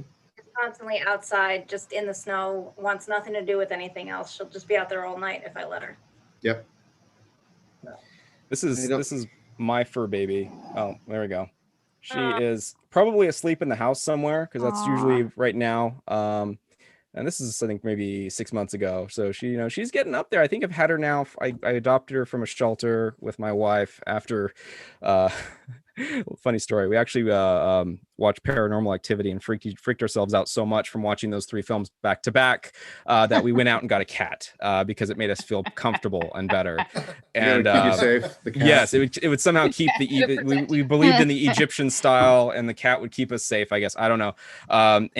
So we've been fortunate enough to be fur parents, I guess you could say. And so I've had her for gosh, 9 years now? It's been here. It's been a while. It was before my daughter was born, but she's great. I love her. I had a cat. I had another wonderful cat before her, and I'll have another, wonderful cat forever. And I would love to get a dog at some point, especially. I think this pandemic has really it's illuminated many things, but it really has highlighted how important pets are to our lives, to bring us happiness and comfort and just make you feel better. And so I think at some point when we get a different house, we'll probably get a dog. Right now we're just busting at the seams. It was such a panic moment, Andrew. I got it.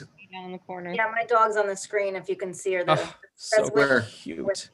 Oh, there she is. Yeah. Hey, Hugh, where's Natalia? Oh, I have to leave now because I have to do a couple of self-tapes for tomorrow. Diane. Natalia has left me. We had Ophelia before that. Wonderful little creature, little Natalia. She likes to give me kisses. Aww. Very loving, very kind. But also when I'm making the bed, she likes to go under the bed. And I know she's there, but she still seems to come out where I don't realize, and she attacks me. She stalks me. That seems to be her little thing. But I've also thought that when I watch films, the dogs, wonderful dogs, will always try to help you. When the murder is taking place, you see the reflection of that in the cat's eyes. All they're doing is they're not helping. Whoa, dude. They're not intervening. They're just watching. You're going to do it like that, eh? Oh, well. I might have saved the entrails myself, but if you want to throw them away, that's fine. Rebecca, you are doing a wonderful thing. Thank with you. everything that you are doing down there. And I love animals. You love animals. And thank you so much for everything that you are accomplishing. Well, thank I you so much. appreciate that. Thank you for being part of it. And thank you for showing us your beautiful cat before. She's gorgeous. She's a pretty little one. Yeah. Thanks. Bye, guys. Bye. Nice Bye. meeting you. Bye. Take care. You guys. Nice meeting you. Nice meeting you guys. Bye. So yeah, that was my little question. Just wanted to ask about the animals because I'm, as you saw my sister showed my dogs. So I'm all about animals. So. Oh. I love your little ambiance, Jonathan. Like you're just like totally in the mood over there with your For real. and you're like, yeah, all nice and dim with your little microphone. Like you're set up. It's not that romantic. In fact, that light bulb exploded dramatically last night, and I have not dealt with that yet. That was terrifying. It's a halogen, so it really went for it. Oh wow! That's paranormal activity. That's what. Exactly. Yeah. You're gonna make me buy another cat. And that's a funny story. Adopt another kitty. About 5 years ago, a public radio from Maine Public Radio host Nora Flaherty came to me and she said, "You seem, handy with shit. Can you fix my lamp?" I was like, "Yes." And it went into my trunk. 5 years later, I have not only moved out of Maine, gone to grad school, got a master's, moved to New York, have started a business. I looked into my trunk and there's poor Nora's lamp. So I fixed it. And now it works great. This lamp, my God, this is a horrible story. That lamp, when I was getting divorced in England, it was a horrible divorce. All divorces are horrible. They're terrible. We're very good friends now. But at the time, it was very, very emotional. And I had to leave England, and there's so many little things that you have to, so many things that you have to just take care of. And one of them was like this gift card for IKEA that was only in pounds. Like I wasn't going to be able to move back to America and so I had to go to IKEA and buy shit that would work in America. And I actually ended up with this lamp, and it's another lamp that I had to take apart and sort of rewire for American sensibilities and voltages. Do I have one lamp that doesn't come with a serious emotional baggage? That's impressive, though. You're able to rewire a lamp. That's amazing. I got that skill. It's here's my advice about electricity. It's always the ground. Whenever something is not working, this may not sink in at the moment, but the next time something electric isn't working, it's the ground. I tell you this crazy from deep knowledge. Whereabouts in New York are you, Jonathan? This is 58th Street right here. Oh, right. It's the cheap seats because Central Park is on the other side of that block. This is a very miscellaneous neighborhood that it's very unfashionable. And it's also a very short building. So it is not something that people pay a lot of attention to. But I automated, back to the effing lamps. Okay, so I bought some fancy light bulbs this month, and pandemic being what it is, it took 6 weeks for the chips to be ready. Anyway, I have now automated the house. At 6:45, the lights go to 20%, and it starts playing some smooth jazz. And it just sort of incrementally until 8:15, when like the morning gong playlist goes up, all of the lights go to 100%. And if I'm not out of bed by then, I'm punished for it. This is what a single lonely man does in his house after having been locked in for 11 months. I got a dog. I got some fancy light bulbs. I can cook you anything, and I probably drink it. And there's bottles of Pinot Noir. For me, I'm still sipping on my coffee from earlier. I'm probably not going to sleep now. But for me, I've perfected. I'm cooking for three littles and the missus, and so for me, I've perfected bacon. I have perfected.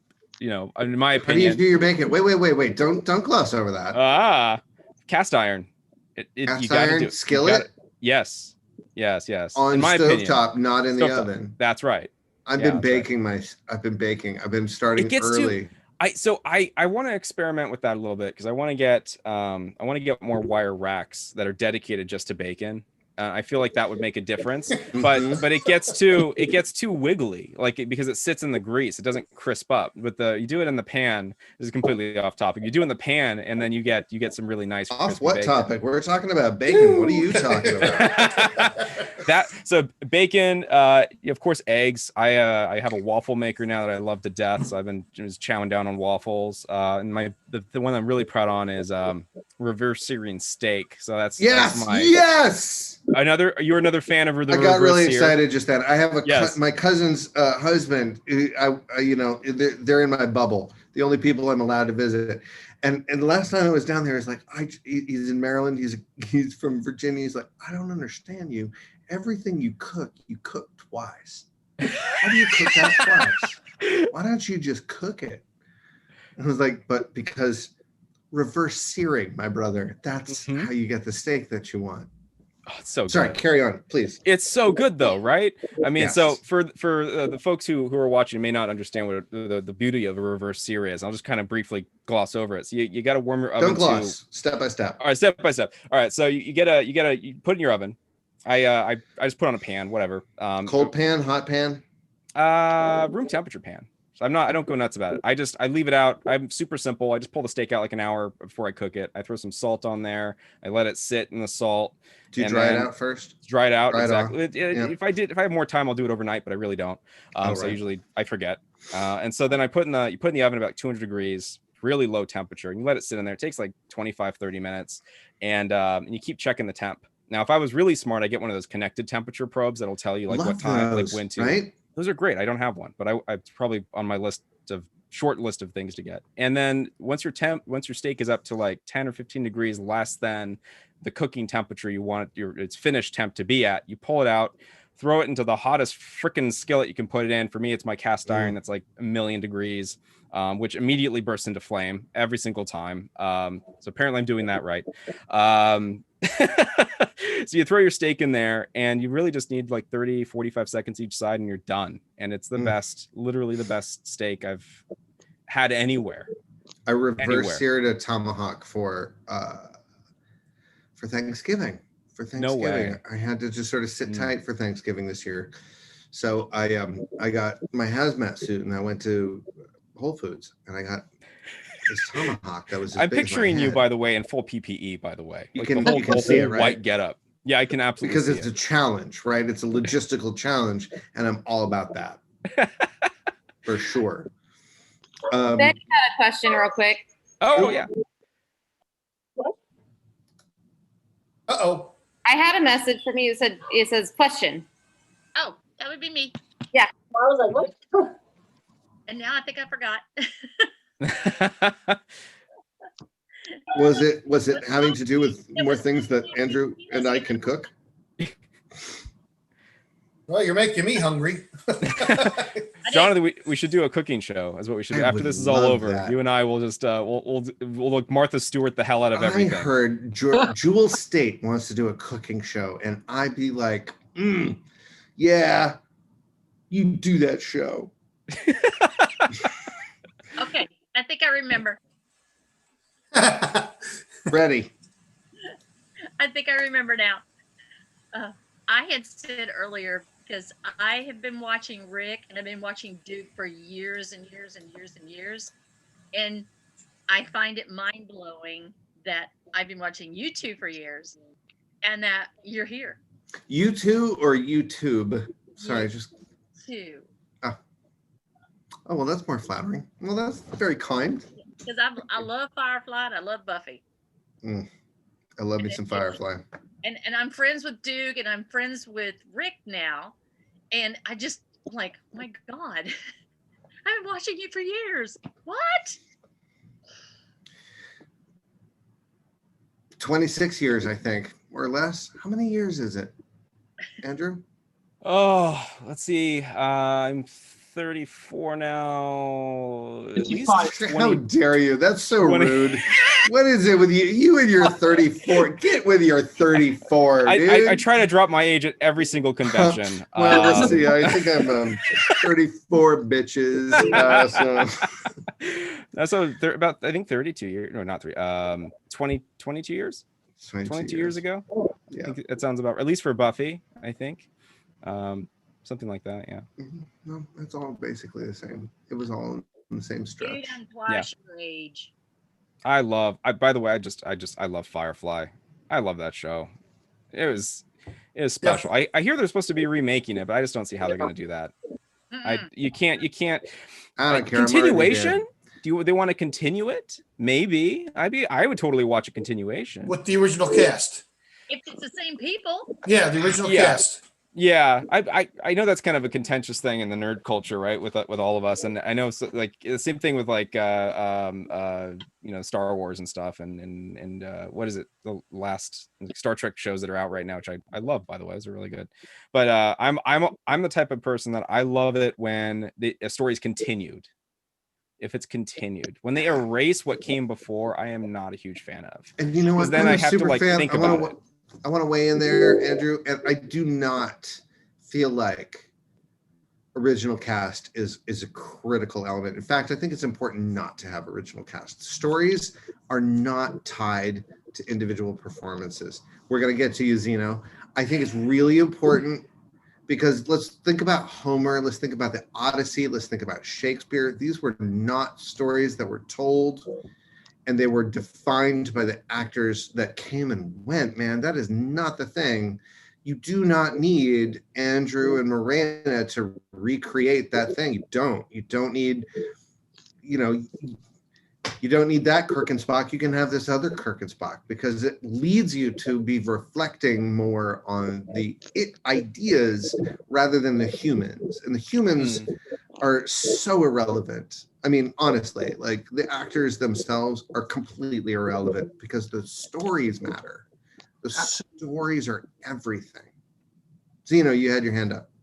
Thank you so much, Jonathan. I just have one question regarding the reboots that we're hearing about regarding Buffy. There are already some reboot of the Buffy show in comics. So I don't know what you think about this new way of like narrating these old characters like in a new era. And also my second question is, what do you think about the new Buffy project, the new Buffy the Vampire Slayer project? Because we're hearing about a new Slayer, new time. So what are your expectations? Honestly, here's what this series was great. Sarah did amazing work. Joss created something that wasn't there, well, it was there beforehand. He made something out of the thing that he made beforehand. But let's look at what the theme, the idea that's being explored is actually about.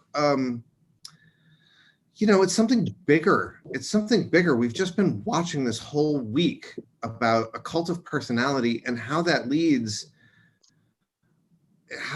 to abuse. Right? It can't be about the creators. It has to be about the ideas in the story. Because when it becomes about how amazing Joss is, then that becomes something that becomes a part of Joss's consciousness, like how amazing he is, how entitled he is. I was on that set, I saw the cruelty they're talking about. I participated in it in my own way. In my tiny little fashion.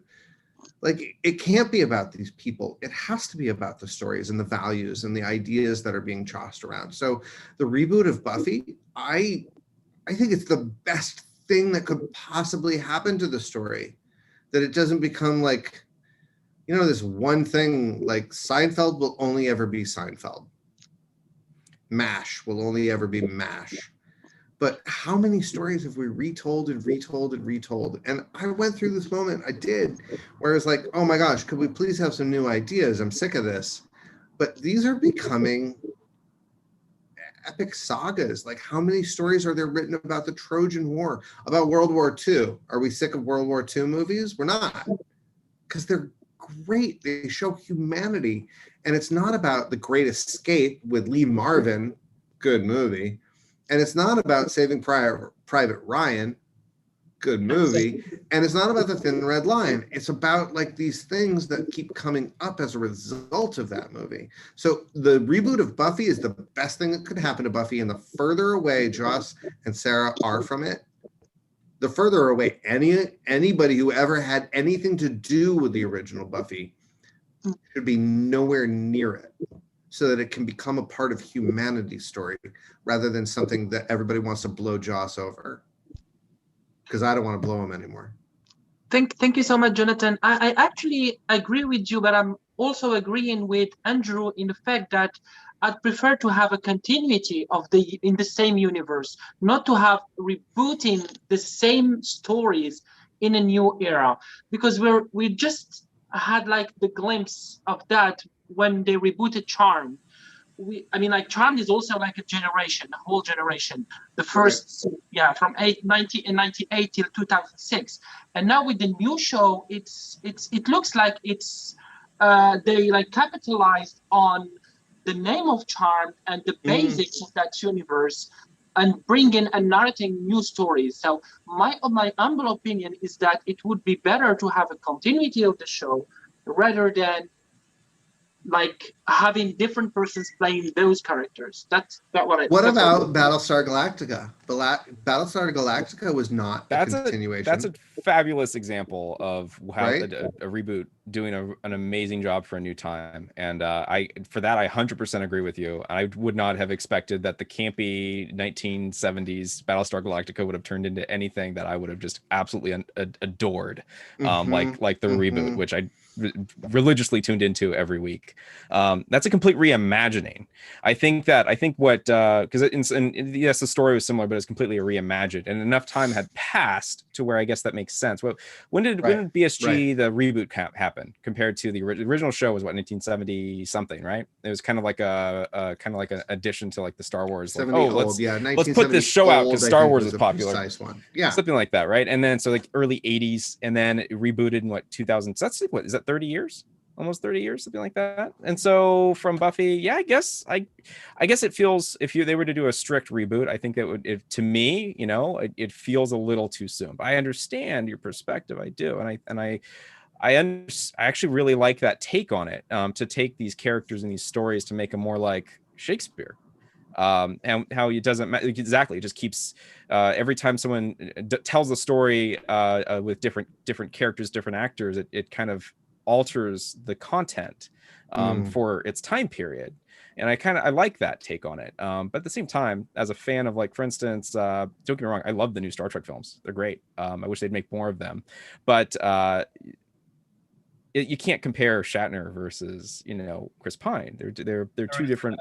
You know what I mean? Like Shatner's Kirk, and Chris Pine is Kirk, but Shatner is Kirk. I don't care. Like, I mean, honestly, I've watched them all. As a fan, that's how I feel. I got absolutely no allegiance to William Shatner about that. How about, here's a good example. Let me throw this one at you. What about The Last Starfighter? Anybody see The Last Starfighter? Anybody? I didn't see it. Nope. Thank you, Edwin. Thank you, my friend. Yes, it's the old people. It's The Last Starfighter was an utterly regrettable and should never see the light of day movie, but I loved it as a kid, man. Oh, thank you. Hi, Bob. Boop. Hi, Boop. Boop. That would be Betty. Betty Boop. Oh, got it. Okay. Hey, Betty. Finish your thought. Oh, The Last Starfighter is a great story. I was so in love with it. A kid in a trailer park. He is besieged. He's the handyman at the trailer park, and he gets called to serve against the Kodan Armada. It was a great film, but it was a horrible film. It was horrible. Meredith Burgess was in it. He was also in The Music Man. It was a fantastic story and a terrible movie. So why can't we remake it? Why can't we remake? I mean, nobody's ready for there to be a new Luke Skywalker. I get it, but I am. Ooh. I am. Boom. See, I am. There it is. I'm ready for what is that guy? He Winter Soldier guy. What's his name? Stan. Yes. Sebastian Stan. I am ready for him to pick up where the film's left off. I am. Interesting. I am. I think he looks enough like him, and I think I don't know. I think it would be fun, but I think someone will kill me for that. So that's Betty, you have a question. You've been very patient. Yeah. We're talking about reboots. Well, Walker has been rebooted. Walker, Texas Ranger. Yeah. But they put a spin on it in a completely different way. And Jared Padalecki is doing an absolutely fantastic job of doing this. So if you haven't seen it, go watch it. They put a spin on it, but it was the CW spin. Yeah. Yeah. Teenagers. Yeah. And he was on Supernatural. He played Sam. And this project come about, and he's like, I'm down. Let's do it. I think it's great. It's great to recognize that actors don't own roles ever. It's just not the way. How many times have you heard like an old actor say, "Oh, I want to play Lear. I want to try my hand at things," because that's that moment when everybody gets to take a swing at the most incredible stories of our entire like history as humanity. Absolutely. Lear, or like, okay, Mark Antony and Julius Caesar. Everybody wants to play Caesar. So everybody wants to play Caesar, but there was actually this other guy who was actually Caesar. And there's 100 other plays about Julius Caesar. So when you're playing Caesar, you're trying to speak about history in a way. You're trying to get people to like have a moment about Caesar and Mark Antony and Cleopatra.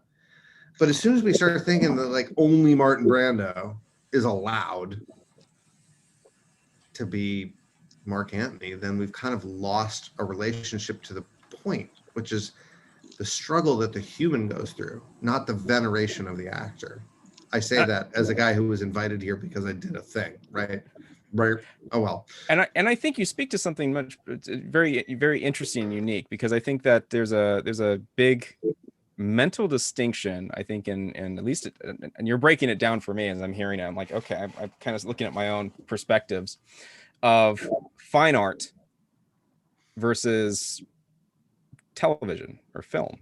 Fine art being like a theater where you expect the cast to change, you expect things to rotate out, and with TV you don't expect that to change. You expect that's the guy who's going to be the guy for all time. That's interesting. And you're describing a theater experience, which they got, you know, you're talking about the characters, you're talking about the roles, you're talking about the story, you're serving the story, and as actors we serve the story. But as fans, especially of recent pop culture, I'm not talking Shakespearean pop culture, people don't serve the story. You know, they're not looking for the story, they're looking for their guy. They're looking for the person that they connect with because they see it every day, and they're not really looking at the story. And I think that's what it's an interesting thing. I'm totally with you, Andrew, because you know what? They've been doing that with Spider-Man all this time. All this time they've been doing that with Spider-Man. Like, you know, thanks, Toby. That's great, but we're moving on. And then Into the Spider-Verse comes out, and they're messing with the whole. I love trope. that though, right? It doesn't need to be one Spider-Man. There can be this young lesbian Spider-Man person. Spider. I don't even know what you're supposed to fucking call that. Like, that's where you hit it. That's where you hit it, and it blows up. Into the Spider-Verse is like, that's the I love that thing, isn't it? Yeah. Loved that. But there is only one true Spider-Man, and that's Nicholas Hammond. Really good. Yep, the one and only. Okay, I don't actually know who that is. Google it. You're in for a treat. I'm gonna look it up. 1970s. Who else got angry when there was a Michael Keaton Batman, and it wasn't Adam Burton? And then who else go get mad and was like, oh my God, why do we have to do this thing with Christian Bale? We just saw this movie. We really did. Good. It was so good. It was so good. I think I feel like there's almost a time where someone will play, they'll keep rebooting something until it's so good that they literally go, I can't redo this again. Of course, that's never happened because they're remaking another Batman movie. But imagine if they tapped you, Jonathan, and said, you're going to be Batman. They want the fat, gnarly, weird Batman. They want the Dark Knight, pudgy, angry Batman. But imagine like following up after the last series, and if they were like to tap you, I mean, yeah, at the same time I'd be like, hell yeah, sure, why not? I'll play Bruce Wayne. But at the same time, it's like, absolutely. At the same time, you're like, whew, well, we better have a fucking amazing script. There's a character that's really great. It's a character that you see like as a through line all the way. It's Falstaff, right? Falstaff was this character from Henry V, and he was the clown. For a great person will rise and be an incredible leader of people, and there was this one person that absorbed their imagination. And we all know somebody like that. We all know somebody who like led us astray. And we thought their lifestyle was interesting and sexy, and we had to turn our back on it. Falstaff is like a great trope. It's like it's a whole thing. I think there's so many stories. Like, how many stories are there about like, what's up, dude? Johnny's walking by. What's happening, man? What do we got? That's my adopted brother-in-law. Oh, that's not it. Oh, wait, it's an adopted brother. That was a long He's chain. my brother from another mother.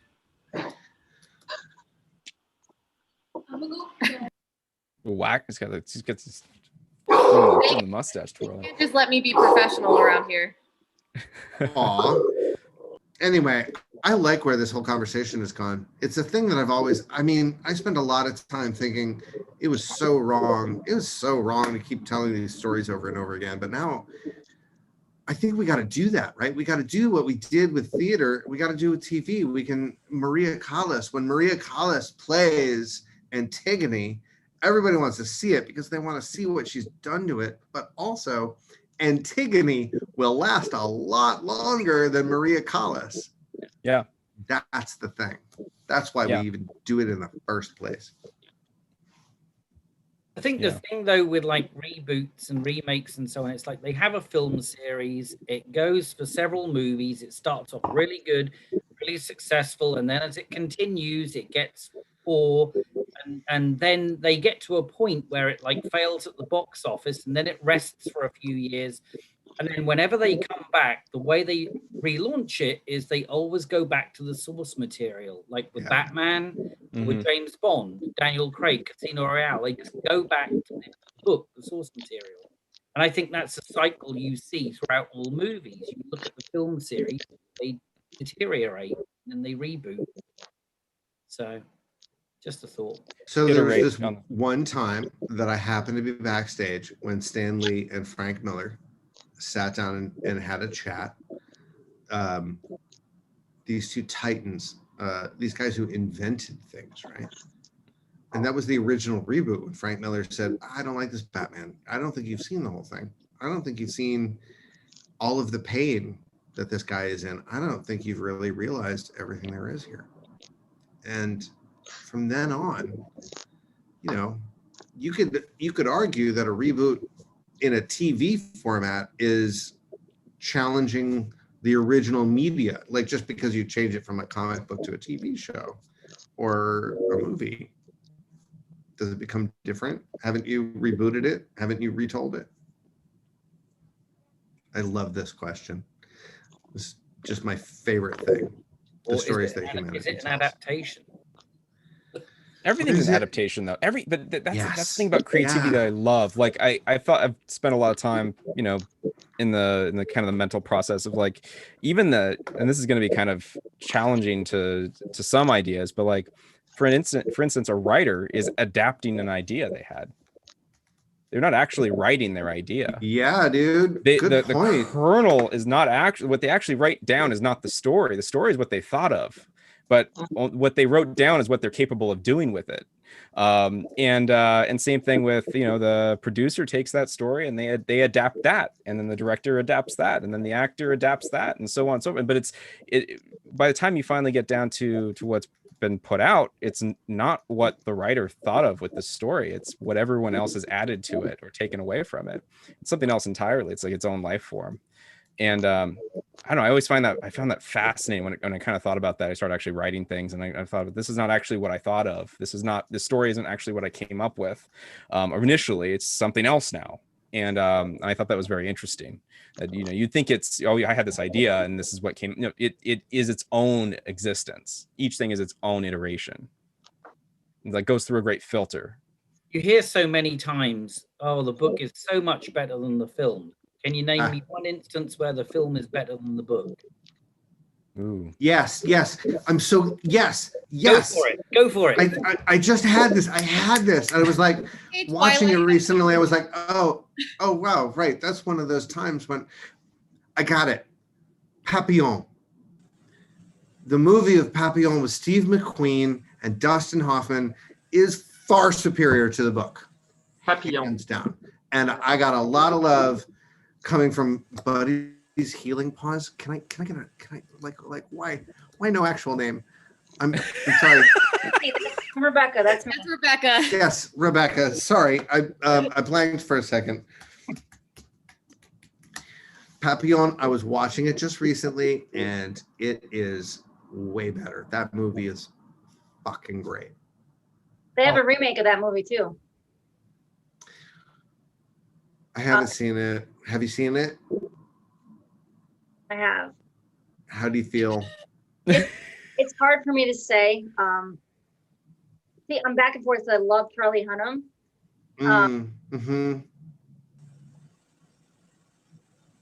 It's okay. It's okay. You're not against Charlie Hunnam if it wasn't, if it didn't work out. There was a movie called Four Feathers. I happen to think that Heath Ledger is fab. And Four Feathers was a terrible idea. And probably the original idea was too. Now that I think about it. Interesting. That's the other thing. Heath Ledger. It's like you saw him as Joker in The Dark Knight, and you're like, no one could ever top him as Joker. And then Joaquin Phoenix. I think the danger that people, especially as actors, will do are like, I have to go bigger than the last guy. And no, you just have to do what your spirit tells you to do with it. Like what is it? What you read the script and what did it speak to you, and do that. And if it's right, great. If it's wrong, great. It's yours. And I think that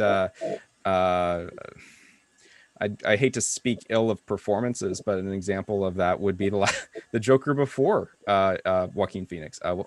He's a fabulous actor. What was his name? What's his name? I forget. It was in Suicide Squad. Jared Leto. He went huge. He went ginormous with that. And you know what? It's an interesting take, and it's probably his take. Is it my favorite Joker? No, but he went ginormous with it. And I don't know how much of that was an internal pressure or how much that was just what his vibe was speaking to the role. I don't know. But all right, you did this to me earlier, Andrew. So I'm gonna throw it back at you. What happens when tomorrow you get the call and you got to be the next Joker, and you're like, fuck. What next? I don't. That's tough. I'd have to read this. I have to read the script. I have to see this. The Joker see the story. is such a good example of what we're talking about. That the Joker Yeah. is not an individual role. It's a thing that everybody's got a spirit, isn't he? Isn't the Joker a spirit? He's a spirit. He's like, yeah. He becomes like I don't know, Achilles or Odysseus. I mean, that's generous. I get it, but the point remains the same. Yeah. No, Joker's a great role. If someone were to, toss that at you, it's a high honor and also an incredible responsibility. But at the same time, you have to immediately think of that and throw it straight out and go, nope, this is whatever the story, whatever the script is. This is what it is. The story's well back done. to the script. That's it. Well done, What is you. this? What is this trying to say? Yeah. On that note, we are at time, I believe. Is that correct, buddy? Did we just hit that time? Is that what just happened? Time. Yeah, I was so engrossed in the discussion. I'm like, God, I didn't know that just happened just now. I know. I wasn't sure. I was like, I texted you, Jonathan, because I was like, yeah. I didn't want to. I'm looking at you. It's just like. Well, I didn't want to go on, and you guys felt like you had to talk, but you guys were having such a wonderful conversation. I didn't want to interrupt. That's why we send Edwin in. He's good at that. It's the British thing. Yeah. It's the British thing in him. That British bastard. Yeah. The villain in the Bond film. Well, the Brits make all the best villains. Well, they have me do at all conventions, tell everyone when it's time up so the fans can hate me, You can just stand there like, Edwin, where are you located? I'm in Connecticut, South Glastonbury. I've been in the US for 21 years, so I'm an The most British of all of the American states, that's for sure. Had to ease him gently, It's more like the home counties. Like Connecticut is definitely a home county. It kind of is. Yeah, you're right there. I've personally gotten the pleasure to meet Edwin, Eric, Rebecca in person. All of them are amazing, and I love them dearly. And Eric's worms as well. Yes, I'm getting that under control, I swear. Yep. That's a whole inside joke for another Well, day. wait. Yeah. Jonathan's like, wait a second. Eric's got worms. Long story. Rebecca messed up on texting. Spell check. I thought Eric had work, and I thought Eric had worms, and I'm like, so now we don't let him live it down. Is that what they said to you, Edwin? They said, "Oh no, it was just this mistake where he meant to say work, but in fact, he's got worms, dude. He's got worms." I got a lot of things. Poor Eric is itchy in places he doesn't want to be itchy. So we're gonna have to wrap things up, but for our question for next time, because we know you guys are gonna come back, and our question for next time is, when they make Eric's life story, which actor will play Eric? Alec Baldwin. I was then about to say that. Oh no! Tell me That's he funny. doesn't look like Alec I'll have to Baldwin. think about it. You ain't lying. Okay. Eric, I'll come hang back. on. You see the abuse I get? You see the abuse I get? Brian Dennehy is dead, but I think Brian Dennehy could have, right? Yeah. You could probably still do it. Stacey Keach. I've been told. Stacey Keach. Gene Hackman, I've been told. But he's such a dick. There you go. No. I mean, all right. That's not funny, Edwin. Stop. I never met him. I don't know. That is. You guys can, I mean, you don't have to get off. It's just your guys' segment if Juliet's about to come in. So I don't want to step on her time. Say hello for me, will you? No, I'm saying if you guys want to hang out and talk, Tell her. it's literally she's just gonna jump in the same room just like you guys Oh, did. So it's that's okay. Totally up to you guys. If you want to jump off, you're good. If you want to stay and hang out, No, you're good. no, we should let her have her thing. That's Either that or we could we could talk about red velvet cupcakes for a little while. I actually She's just I like, actually it's have good to to see go. you guys, but I just wanted to take a minute and talk about red velvet cupcakes for a while. Roll. Until you had Delicious. my red velvet cupcakes, you ain't lived. Oh, I want your red velvet cupcakes. Now that's an invitation. I mean, how do we get out of this conversation without Andrew and I both getting some cupcakes? I mean, I'm sorry. Let me rephrase. How do we get out of this conversation with Andrew and I both receiving cupcakes? That's much better. I got you. I got you. Boom. I'm actually gonna go. I'm gonna go wipe down my groceries. So Jonathan, GG's. if you like- There you go. If you like Pinot, go on Audible. There's an audio book, Pinot Rocks, about Michael Brown and all of the Pinot journey, Pinot Noir, and it's narrated by William Shatner, so you can listen to his. My favorite Yeah, guy. that in there. I mean, obviously, Yeah. Is the finest. is so good. It's a good I actually book. really don't like the name Pinot. Alrighty then. Do you want to let Juliet in, buddy, or? Not, I don't see her in. here. Adios, my friends. Adios. Adios. It was a pleasure. Nice to meet you. Andrew. Nice meeting you all. Nice meeting you guys. Thank you for having us. We'll see you next time. Thank you for coming. Take care. Thanks for coming. Thank you. Good night. Appreciate it. Thank you. Bye. Bye. All right. Woo! I know. Man, I knew they were talkers, but Woo! That was good. They kept the conversation going. I liked it. Do they have? They're awesome dudes. Yeah, I'm still Lear. I'm still listening. I'm still. I know. I'm No, that's what I'm working. saying. Good. You did a great job. Sorry, I had this other thing to do. Now, like that's not cool. You gotta go when you say it. Like I'm out. Bye. But it's gonna be like I'm gonna listen to you for a while. we saw your name. We're not blind. I He's gonna know. sign in under a Actually, different that's funny name. because I had all of the non-video people hidden for a while. To be fair, I didn't see the name. That's my sister. Okay, really, I'm leaving. Really, okay, really. Bye. Thank you, Rebecca. Thank you, Crystal. Thank you. Thank you, Jonathan, for coming. Bye, guys. so much. Is All right, let me share this video, last video of the night, really quick. Hold on. this the one of Eric? Yes, it's of Eric. With the worm situation.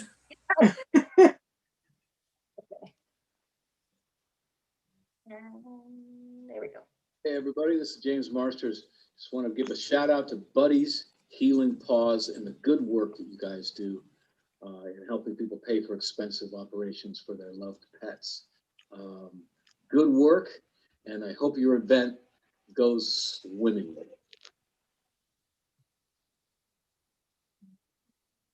That is so cute. Awesome. Yeah.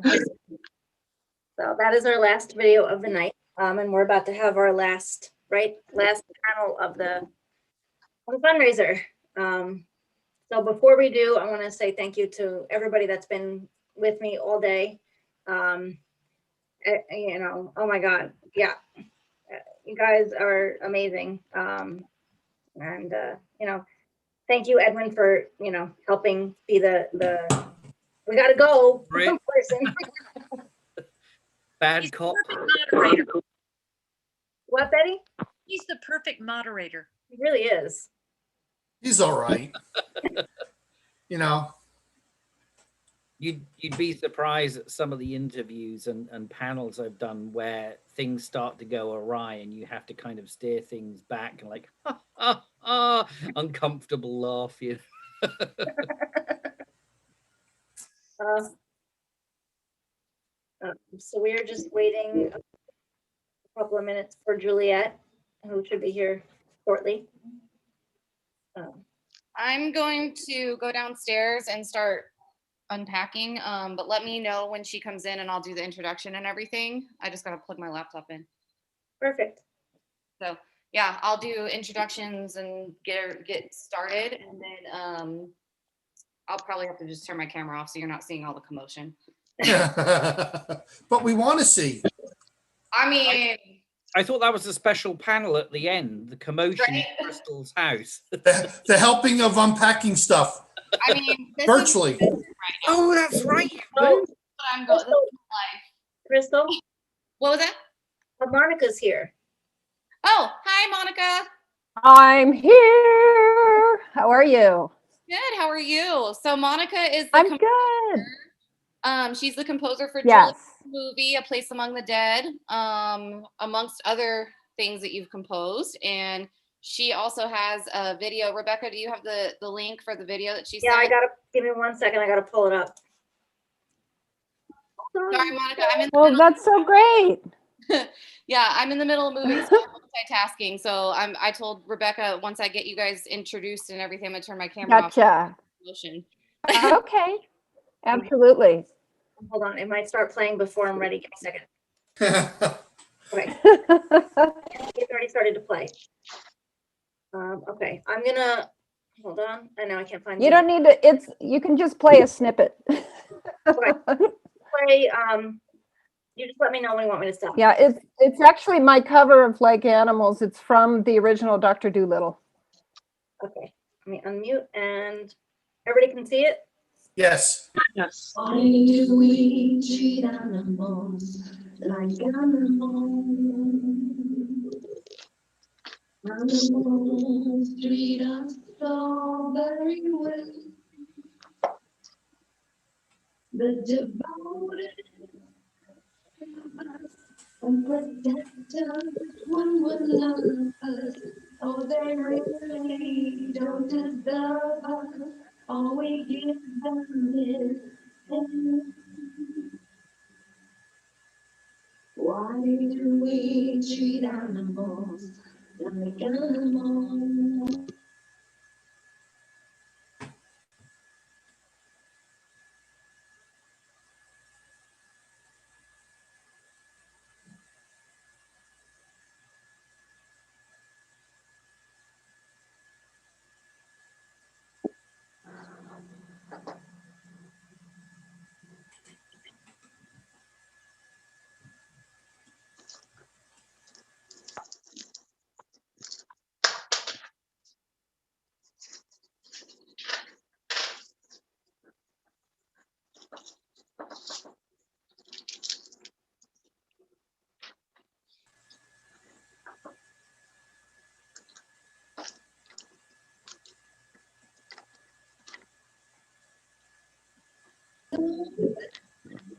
Beat them, but what will grieve and weep them? It's how we treat them, it's insane.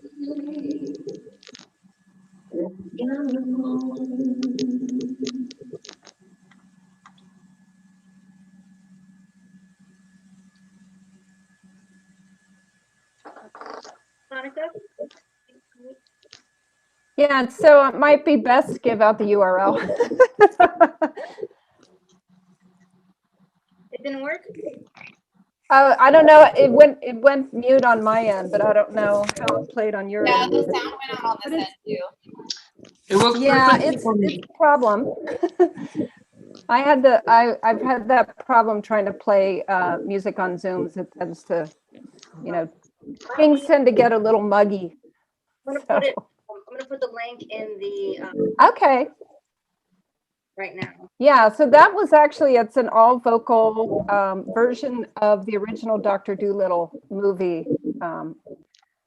So it was something that I wanted to do. I'm really excited to be here. I used to be a caretaker at Animal Acres. So, I think Juliet knows that I'm a big animal advocate. And so I think that's why she wanted me to come along as well and say hi to everybody. Yeah. Uh-oh.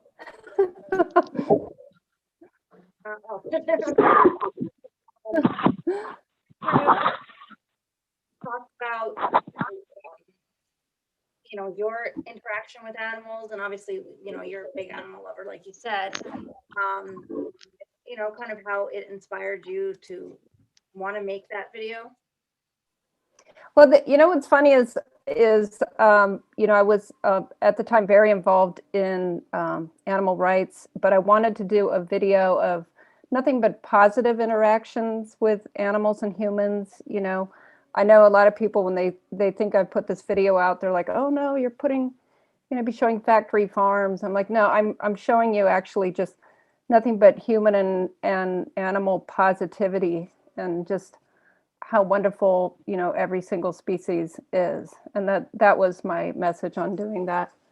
But yeah, I'm so excited for what you guys do. And I thought it was just really great when Juliet told me about your fundraiser. I hope it's going well.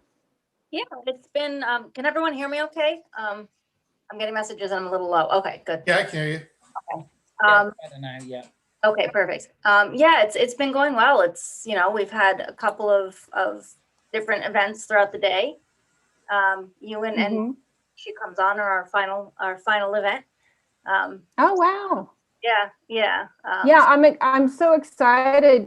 Juliet did this movie and she asked me to compose. And I've been doing music for many decades, but I'd never scored a movie. And so when she actually asked me, "Do you want to score my movie?" I was like, on one side I was so excited and like, absolutely, I totally want to do it. And on the other end, I was like, "Can I do this?" So but no, I think it came out really well. I don't know if anybody here has seen it. I know it's showing virtually, and she's doing a lot of very special online events and cons, like virtual cons and that type of thing. Yeah, I've seen that. Yeah, I want to see the movie. It looks interesting. Yeah, it is. Well, I don't want to be. I want to wait for her to come on and she can she can talk about it. But I thought it was great. I built all these themes around all the different characters, and she allowed me to kind of experiment with different styles of music, and it was great. I'm well known in the goth scene of the world, and so for me, when she asked me to do music for a goth club, I did the opposite of goth. I did something almost a bit more circus-like. So it was really fun, though. So how have you guys all been doing all day? Have you been here just for a few hours? You've been Zooming all day? I myself, Fari and Edwin have pretty much been here all day. Woo! I've been sat at the computer and I'm going to need a double hip replacement now. You were with Zoom, so hopefully she'll be in here soon. She's just trying to get say what the issue was. No, I just asked her if I need to send her the link again. So hopefully she's just having some technical difficulties and she'll be in here in a minute. You're ready.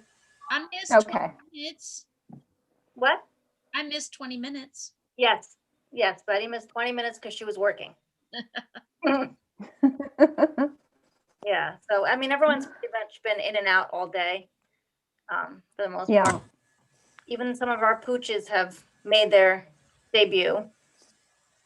Yeah, it's so funny. I actually took my all of my dogs to a mobile clinic to get their rattlesnake booster. We live out in the desert, and so they are just out. They are just like wiped. You know, a couple of them had rabies and the rattlesnake booster, so they're just like, "I'll see you in the morning." Yes, poor things. Oh, Yeah. there she is. Hi. Hey, Juliet. Yay! Sorry, we were having an issue. I think the camera is a little askew right now too. Let me just do it. I'll just do it. Okay. Can you help me? Sorry, we've been having an issue with our Zoom, so I apologize. No worries. So the So camera. obviously, knows this is Juliet Landau. She's from Buffy. She has her movie out, Among A Place Among the Dead. Ed Wood. I wish I could go through all your credits. I'm trying to like run through them. Hi everyone. It's great to see you, Crystal. It's great to see you, Rebecca. It's great to see you, Monica, and everyone I'm meeting here as well. I'm getting to see here. Hi. I told Rebecca I'm going to turn my camera off because I'm in the middle of moving. So I'm going to have you guys playing and everything, and I'll still be able to hear everything, but I just don't want you guys to be distracted by all the commotion. So no worries. So, but I wanted to get you guys, introduced and do the proper introduction. Okay, yeah. So I'm sorry since I was late if I didn't mean to interrupt a conversational flow either. So sorry about that. We're just You know what? We're treading water, waiting for you to come on. Oh, we were having a nightmare. Like nothing was working. The camera wasn't working. The sound was like, why? We do this all the time. So anyway, but I'm here now. Always the way. Yay! Yeah. We were trying to get information out of Monica about your new movie, but she wasn't spilling the beans. So I said I wanted to wait. I talked a little about a bit about the music part, but I said I'm going to wait for Juliet to talk about it. So yes, well, thank you for asking. It's called A Place Among the Dead, and it's my directorial feature debut. And I play an alter ego version of myself, as does Gary Oldman, Ron Perlman, Robert Patrick, Lance Henriksen, Joss Whedon, and best-selling author Anne Rice appearing for the first time ever in a movie. And the movie explores the repercussions of growing up under the sway of narcissism and evil. And so we do interactive screening events that have been just so profound and powerful. We've been, every time they've been worldwide, and we've been spending time on Zoom with the audience, and every single one has been going for 4 hours at a clip. It's been just really profound and incredible. Fantastic. That cast is nothing to sneeze at. Yeah, it's amazing cast. And I think everybody, it was kind of wild because my husband, Dev, and I co-wrote and co-produced the movie. And we really wanted to make a movie. We both come from the kind of background that's explored in the film. And we wanted to make a movie that we hadn't seen before. And every single one of the people that we reached out to as far as talent came on board and said yes. And I think they really believed in the message and the mission of the movie and the vision that we had for it. So it was a really serendipitous in that way. There wasn't one person that we asked that said no. So we're very fortunate. That's awesome. That's awesome. I want to know, anyone who has questions. I think probably the easiest way to do it, so we're not all kind of talking over each other and, all the technological fun that we have when we don't know when someone else is talking. If people have questions, if you want to just plop them into the chat, and we'll make sure everyone gets to ask their questions properly. Can I just quickly pop one in there, Rebecca? Dev, do you know how to make this so the chat comes up? That would be great too. That's the button. I'm having issues. I want to. That's okay. Rick just figured out gallery view today. It's funny. I can edit. I can do all this stuff, but figuring out the chat on Zoom. Thank you. I just got a quick one to fit in there. Claire is here. Hi, Claire. Okay, sorry. I'm a longtime fan of the British show Doctor Who, and I saw you were cast in the Big Finish audio dramas as a very famous and popular character, Romana, and you were the third incarnation of Romana. And I just wondered if you would indulge me and just tell us a little bit about working with Big Finish and doing those audio dramas, and if you were a fan of Doctor Who, or, you know, if it just came to it new. How did you get involved in that, please? Well, yeah, I mean, yes, I was a fan of Doctor Who. I grew up in England, so so I've spent as much time also playing English characters as American, and definitely Doctor Who was in my blood from when I was a kid and watched it on the telly there, and so I was really excited when it came my way, and my husband as well is a huge fan, so he was like, "Oh my God, this is one of the coolest jobs you've ever had, because we get to study by watching Doctor Who." And so we went back and we're watching, re-watching a lot of episodes. And Romana was an incredible character to get to play. It was so much fun to get to record, because I got to record with a lot of the original cast. And so Louise Jameson was there, and Lala Ward was there. And we, worked in these booths, and actually everybody that works signs. So I actually got to sign the wall where, all these amazing people's signatures, Tom Baker and all this stuff. So it was a really, really fun job. That's awesome. And just very briefly, I hear the lunches there are very good. Everyone, all the actors rave about the lunches. So the lunches are amazing. The sound man who runs the sound also does the lunches, and they're like these gourmet, incredible meals. And my husband's vegan, so even the vegan delicacies, I mean, the food was extraordinary. And it is funny. Everybody always talks about that, and I had heard about it before working. Thought, like, how good could it be? And they were so good. What? Oh, there's a slightly off color story. Nobody's too young on this Zoom, are they? No. Okay. My husband saying you might appreciate this story. So I was working with Sean Carlson, an actor in the audios, and he afterwards, when we were walking to the tube station after one of the days of our first day of recording together, and he goes, I was going to tell you this, but I thought I should maybe wait till after we started working together. And I said, oh, what? And he goes, well, I have a very strange association to you. And I was like, okay, why? What's weird? And he goes, well, I had this one night stand, and I met this girl, and things were going really well. And then she brought me back to her flat, and she said, her idea of foreplay was watching 3 episodes of Buffy before we were together. And the 3 episodes were 3 episodes with Drusilla. So he's like, I was somehow like in this memory of this, and he was like, well, okay, fine. But he said it was a very sort of odd experience and so I was like, I'm glad you told me that after we were working together. I think I might have been a slight bit freaked out by that story initially, but it was funny. He's like, yeah, I have this odd relationship to you. I was like, I'll say. We have a question in the chat. This is from Tony, who says, I'm not starstruck at all. LOL. I'm a huge fan, especially of Ed Wood, but I've been a huge fan of your father. BAPS is a favorite. I probably just murdered that. I can't help but think of how proud he would be. So I was wondering how he motivates you even now. Hope you are well. You look beautiful. That's Tony Rivera. Thank you, Tony. Well, that's an interesting question. I mean, my father, if you come and see the movie, you'll see my father was not, he was a great actor, but not a real great man or a great father. And he was not particularly supportive as a human. It's one of the things that we are sort of exploring when you come from that sort of background, what your journey of your life is. So, but I was inspired by his work, and it's great that you're a fan of his work. And but I hope that you come and see the movie so we can have a further discussion. I think that would be incredible. Zeno? Yes. Can you hear me? Oh yeah, Danielle and Claire are here. That's amazing. That's fantastic. I'm so excited.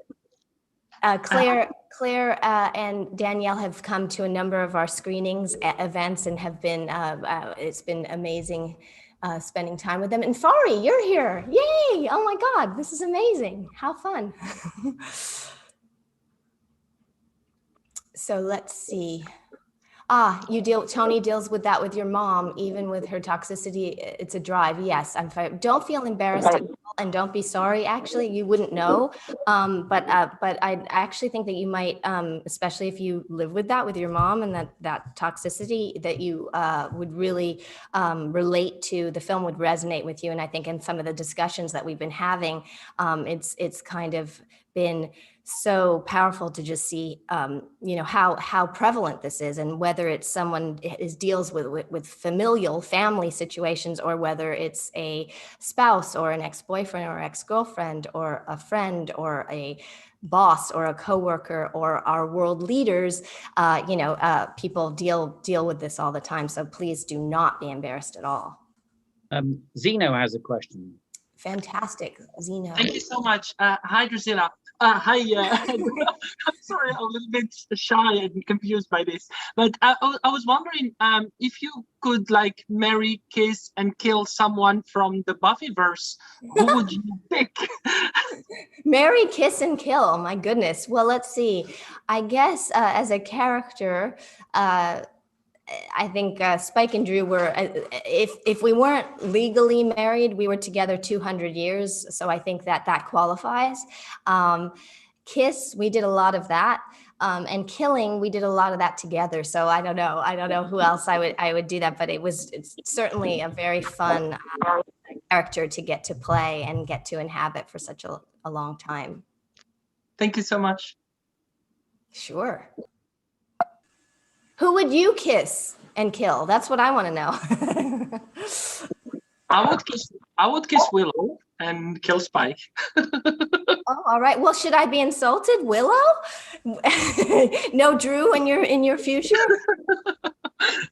Actually, I really like Drew, but I was like 10 years old when I was seeing that show. Oh, scary. Yeah, and Drew was very scary at that time. So yeah, no, I would think so. Wow, I'm impressed you could see it at 10 and not be totally traumatized. Thank you so much. Sure. We have a question from Carlos. Oh, hey, Carlos. Hi again, Juliet Lando. What voice role is your favorite character from the Ben 10 TV shows, if any? Oh, wow. Gosh. Carlos, it's great to see you again. And we saw you last at our screening, and it's always wonderful to see you and connect with you. Gosh, Ben 10, there were so many voices I loved on Ben 10 and on Justice League. On Justice League, I would probably say Tala, because she was a fun, had a fun, I'm trying to remember if Tala was Polish or Russian, but one of the two. And on Ben 10, I think I liked playing Gwen's mom. I don't know, who would you, Carlos, do you have one that you liked best on Ben 10? I'd be curious who you liked best. I actually had fun with all of the characters, and the fact that they were all very different vocally was just, it's an actor's dream to get to do that. So let me know if who your favorite is. Okay, let's see. With voice acting, is that something you want to get involved in more? I know your resume is live action and stuff. Yeah, I've actually done a lot of voice over. I'm the voice of the little sisters in the BioShock video games, and I did a lot on Justice League Unlimited, and I've done a number of the Justice League films, and I did Green Lantern film, and yeah, I love doing voiceover. It's really. How was it for your first time doing one? Like how different that was from just doing live action acting? Well, it was interesting because the very first time I did it, Andrea Romano, who was the head of casting and the voice director at Warner Brothers Animation for years, and she did like Hanna-Barbera and Nickelodeon. She was just amazing, and she called me, hired me to do a role that I didn't audition for. She just basically had me come in. The thing that I loved about Andrea is we would get there, and all the actors would come, and as opposed to sometimes on shows you'll record in a booth alone, or they'll pre-record other actors, and so you're working with, you know, pre-taped dialogue, or you're the first one to tape. But with Andrea, with most of the work that I did with her, all the actors would be there. So we'd have a table read first, a rehearsal. And so you'd really be playing off each other. And then when you went into the booth, you'd all sit in a semicircle and again, be really like, it'd be like a tennis match where you'd, oh, that's what you're doing. That's what I'm doing. And I really love that way of working. One of the main differences, of course, is you don't have to spend time in hair and makeup. So you don't have to be all primped and worry about any of that stuff. And then, but I think I also kind of approach the characters. I try to put, you know, the ingredients that I do in everything. It's obviously different when you're not physically doing stuff, but again, you do move, and you do want the voice to have the, when you're doing something like fighting or jumping or anything, you want to have that, you know, indicated in the sound, so you actually do some of that. So I actually really find that a lot of it's similar in certain ways. Rebecca, you have a question. I actually wanted to ask, this is less the topic about like your career and stuff, but I do want to know, you know, obviously you joined us during our fundraiser for Buddies, so you must have some kind of connection with animals, and I just wondered if you could kind of go through your connection with animals. You know, do you have any pets? Have you had pets? Like, I guess why you know agreed to join us tonight. Yeah, absolutely. And I wanted to also Monica, who is an unbelievable musician and artist and scored our movie. I asked Monica to come and join us because I know she has been so involved in animal rescue and all the animals that she has, and then had this incredible song from before we were working together that I wanted her to share with you guys. So I want to open up in a second to Monica about all that stuff. But first of all, I just thought that, Rebecca, what you do like this, it's such an incredible organization, a nonprofit that you've created. And I was excited to come and help with it, because it's just a beautiful thing that you're doing. And, you know, people's pets are their family. I grew up with pets. Unfortunately, both Dev and I are actually very, very allergic. So we don't have pets, but we love them. We love other people's pets. And so we don't get to the joy of living with pets. But before I was so badly allergic and I was a kid, they were a big part of the family. And they, you know, I had a dog named Pippin that was my pal. So. Thank you. I appreciate that. What kind of dog was that? A Lhasa Apso. Oh. Yeah, a cutie, a total cutie pie. And yeah, I was always allergic to cats, so I wasn't able to have cats even then. And then my allergies got worse. And then Dev is really, really allergic as well, but he's always loved animals. My husband's vegan, so he's an animal lover as well. Yeah, before you came on, we tried to play the video, but it kind of clumped up. Oh, it's not. All right. Yeah. It wasn't meant to be, but the music is. It wasn't meant to be. Well, but she back here. Oh, look at that. Well behaved. We just moved the pups over today, so they're chilling out for the night in their new home. Oh my God. So cute. And Monica, how many animals do you have? Monica has a menagerie. Okay, here's Ivy. Here's Ivy. my Cha-Cha. Now, Ivy was rescued from the desert after the fires 2 years ago. And she was a very sick little girl. She had parvo. And we were able to get her through everything. And she's my little choo-choo. But she just got her booster, so she's a little, I'll say hi, but I've got to go.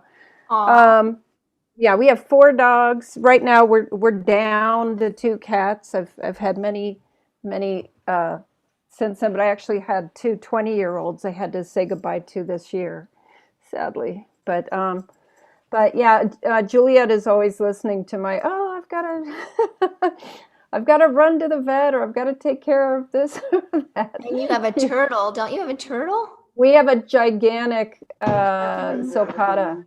I'll give you Mixie one Yeah. while I'm out. When you have to say you're down to a certain number of animals, that just signifies that you usually have a lot of animals. Yeah. I'm a classic CCL, crazy cat lady. I used to have up to about 8 cats, but I'm down to 2. But yeah, we have a giant. My husband is a well-known comic book writer. His name is Steve Niles. So if anybody knows who he is, he's always putting photos of Gil, our giant 150-pound tortoise. He's always posting him on Twitter and Facebook and Instagram.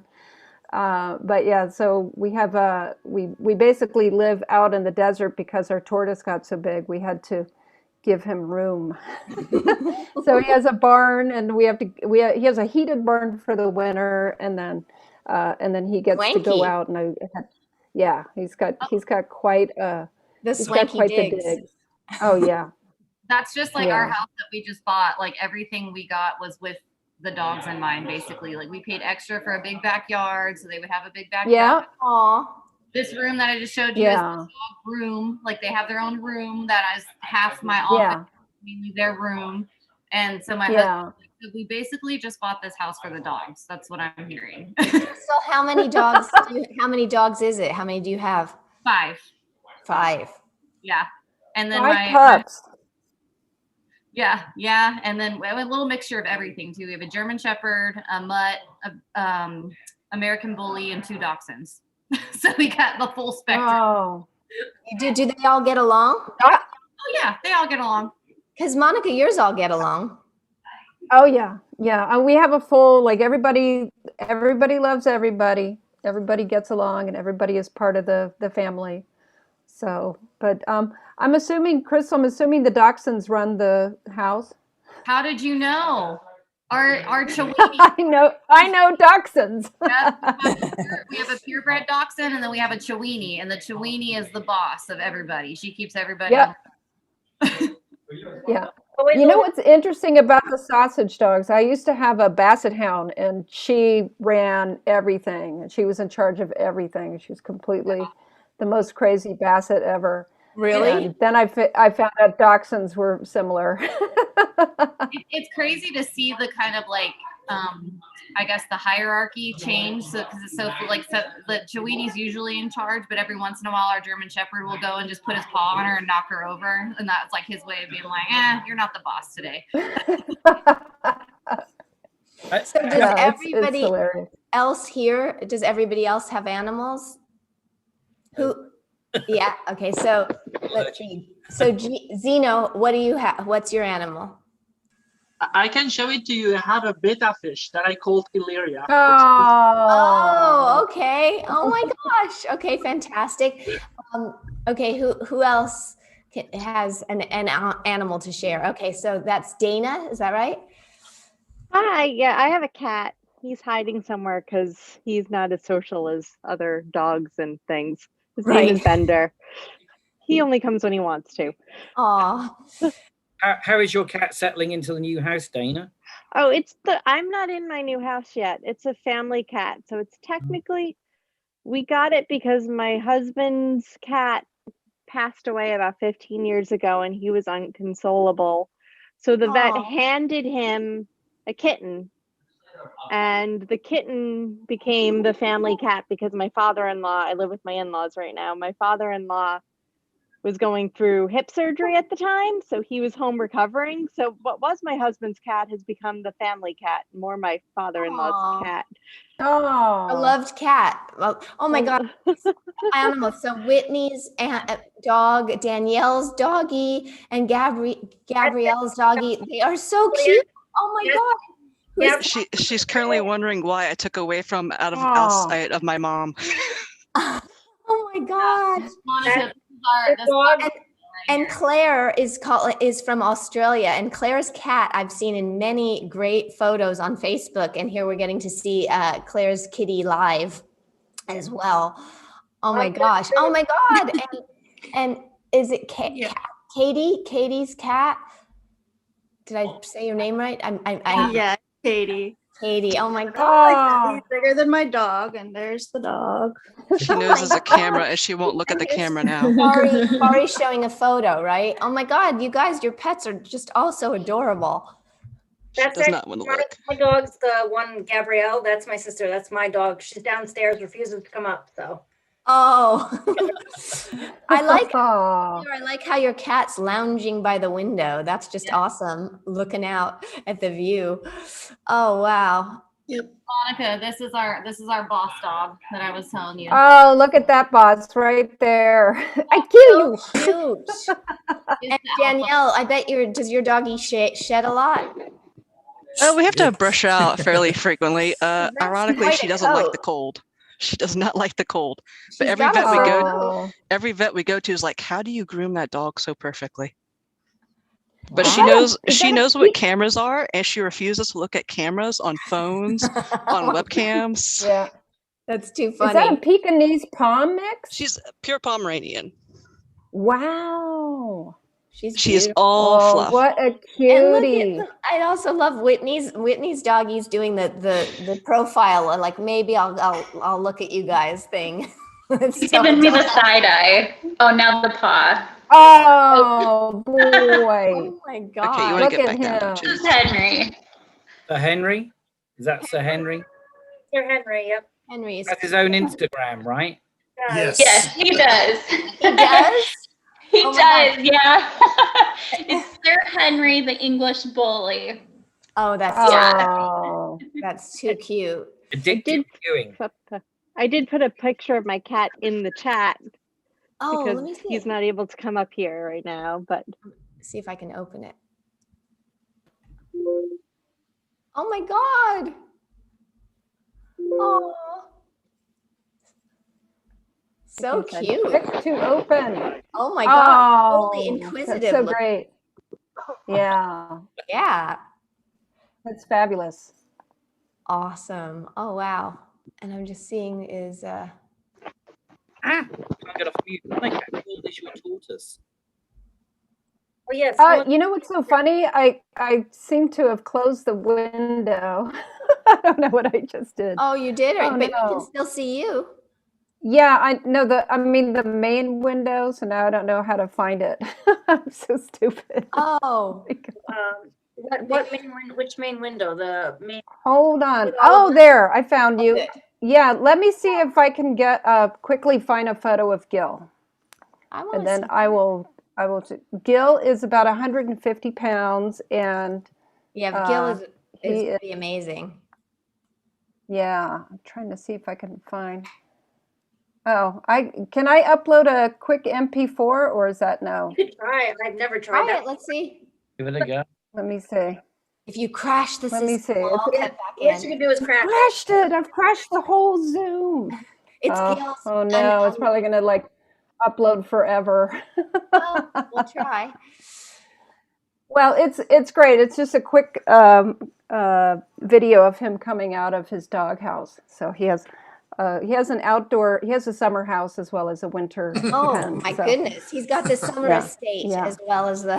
oh yes, he does. He absolutely does. Oh my He's God. but he's such a character. He's very. I mean, so he's on my husband's social media, and he's very well known. Yeah. He makes a lot of people happy. He does. My husband is supposed to be the master of horror, and yet he's best known. Everyone, whenever we do cons or anything or make any appearance, they're all like, "How's your tortoise? How's Gil doing?" That's great. I love that. Yeah. Yeah, and all of our dogs know him. I mean, he's the giant moving rock. So they all bump noses with him, and he'll follow them all around. And no, it's great. It's really, Oh, they really do. great. So they all get along with him. That's pretty cool. Absolutely. That's not. Is Yeah. that usual with the tortoise and dogs? Yay. Okay, so now I've uploaded it. So Okay, let me know if you can see it. Claire said Piper was happy to be on camera to say hi. I'm working from home. It's 2 p.m. here in Sydney, so I'm staying off video this time. Okay, yeah, we missed your Oh. face, Claire, but we were happy to see Piper. Come on, Cha-Cha. Come on. Okay, so let's see. Can we play? Can anyone play Monica's? Let me see if I can just share the screen and just play it that way. Yeah, that would be Oh, great. but we tried that with the video. It didn't work. Yeah. It's because it's on YouTube. It just kind of, Oh, you know. what about just the MP3? The problem is, remember when we played the music I when remember we were it's all trying to warpy, do, weird. Yeah, that's true. yeah, it just kind of got and then it's Oh wait, So a bunch of people saying that their animals were rescues, which is awesome. I got the yeah. Hang on, let's see. Here it comes. All right. Wow, that's a big one. Oh my God. Yep. Wow. I don't think I've seen him move, Monica, before. I've seen only. Oh yeah, he's a tank. He's a tank. awesome. I love his legs. My God. Yeah, he's a big, and I will tell you, he's gained about probably 40 pounds since that. He's Oh my much God. bigger. Are you guys overfeeding him? No, he'll eat everything and anything. No, he's such a character. He really is. One pet that definitely outlives its owner. Yes. Oh yeah, we Yeah. will never not. I don't even know about that. How long do they live? They can go. Maybe Isn't one 100, like 200 years 150 old now? years. Really?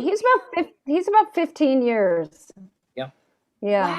Wow. He's willed to the daughter of some close friends of ours. So he's Oh. already like, yeah, he's set. We will never not have him. That's ironic, isn't it? That you have to think about who you're going to leave your pet to. Yeah. Yes, exactly. Monica, exactly. didn't he get out at one? There was one moment where he was like, he got out, right? Oh yeah. Oh yeah. Yeah. He's the thing about sulcatas love to travel, and you saw how he has the two front legs, and they love to go upward, upward, upward. So once he did get out of the yard, and I couldn't see him, and he had gone way up the hill, and we had a ranch above us at the time, and there's a guy pulling out at the time, and so he basically stopped his truck because he saw this giant beast was coming. And luckily I was able to get there just in time and Oh my turn him God. around. And yeah, you have to coax him with apples and cucumbers and cantaloupe and anything to get him to kind of follow you back. That would So, work for me. I like fruit, everything you've mentioned. You can coax me with cantaloupe and apples. I'll start following you too. There's one that's 187 years old. Seriously? yeah. Jonathan, yep. Yeah. Wow. Hatched in 1832 or something. Yeah, 1832. Yeah. Oh my God, that's awesome. And where is that Eric? Did you just Yes. find it online? So where does that one reside? That's a good question. Oh, sorry. No, that's okay. I just found it online. I was just looking up the oldest tortoise. Yeah. That's wild. Yes. I'm trying to I wonder find if where that's it's the one resided. that Hitchcock, is that the one that Hitchcock took a photo with, I wonder? St. Helena. Yeah. St. Helena. Okay. I'm afraid I've got to be bad cop. We received the 5-minute warning, and Okay. that was 5 minutes ago. No, Edwin. We can do a few more minutes, right? Especially because I was a little, we've Oh boy. you're in the driving seat, Juliet. So if you want to do yeah, we can do a few more minutes. I was going to tell you guys that I just did in the midst of COVID and with everything with our film, I actually shot a movie where I got to work with a snake, and I've always been afraid of snakes, and but it was funny because Dev had read the script and he was like, "So what are you going to do about the snake?" And I said, "Well, they're going to double it," because in the thing I was supposed to cut the snake's head off, and I was like, I'm not going to be doing that to a real snake. I'm sure they're doubling the snake. So I get to set, and they were very COVID protocol safe. The director's uncle had passed away from COVID, so they were very, very safe with everything. And his name was Thomas Nagovin, and he is very talented. And the producer was E. Elias Marriage, who directed Shadow of the Vampire with Willem Dafoe and John Malkovich. And he did a movie called Suspect Zero with Sir Ben Kingsley.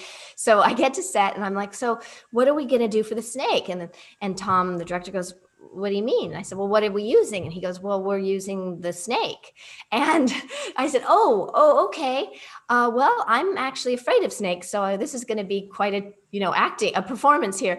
And it turned out that my co-star was very well known because he's the snake that was in with Samuel Jackson in Snakes on a Plane. So he was a very seasoned snake, and his name's Todd. And I got to know Todd, and in like 5 minutes, I fell in love with Todd. He was great. He had to be coiled around my arm, and at first I was a little freaked out when his head would come up and his little tongue would be on my arm. And then I just got used to him. And so we have all these amazing pictures of me with Todd. And he was, I don't know if and how many of you have actually held snakes, but I hadn't prior. And he was very silky and soft, which surprised me. Like, it's not at all scaly, like lizard-like. Have you guys all touched snakes? You're all like, oh, old hat. Yeah. Yeah. One time when I was in Louisville Elementary School, some guy wearing a green hat, probably like 50s or 60s, brought in a snake outside of my old elementary school, outside the gate. The corn snake is about like 12 to 17 feet tall. Oh, wow. It's a big one. Yeah, it was big. They get to touch it. And what did he feel like? It's a little bit slimy, but Yeah. I was so surprised. The snake that I worked with was red and green, really beautiful. But the snake wrangler had all these stories, and he said if the stripes were the other, mine was green and red, and I forget which way. If it's the other way where it's red and green, they're actually very deadly and toxic and poisonous. But Todd was just a total sweetie and so silky and soft, which I was really surprised at. Who else has had a snake interaction? I think Zeno, you said you have, yeah. And what actually, if you want to know if a snake is poisonous or not, you can see it through its eyes. If it's like a cat's eye, that was poisonous. If it's what does it look like in the eyes if it is? If the snake's eye, it looks like a cat's eye, then so if it has the same shape as what a cat's eye is, then it's a poisonous snake? I never knew that. Wow. And if you're that close, it's too late. It's too late. Yeah. It's a little too late by then. Yeah. Right. I was too busy grabbing the cat and running away from the snake back into the house. Yeah.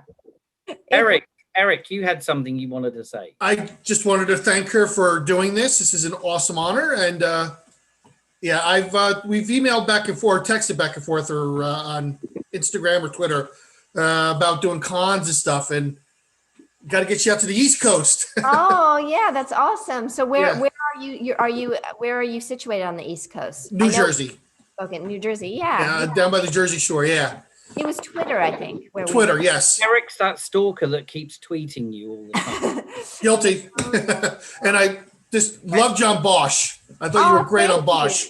I actually loved that character. Was such an interesting character, and I got really fascinated. I started, for those of you that don't know, Amazon show Bosch, I played a character named Rita Tedesco, and she was a court reporter by day, but she had met a man on death row and was married to him. And I started doing a lot of research on these real women and who are married to men on death row. And there's such crazy stuff. Like there's actually websites. One of them I think is called Death Row Dates, where it's like a dating site for like, perfect, I want to meet someone on death row.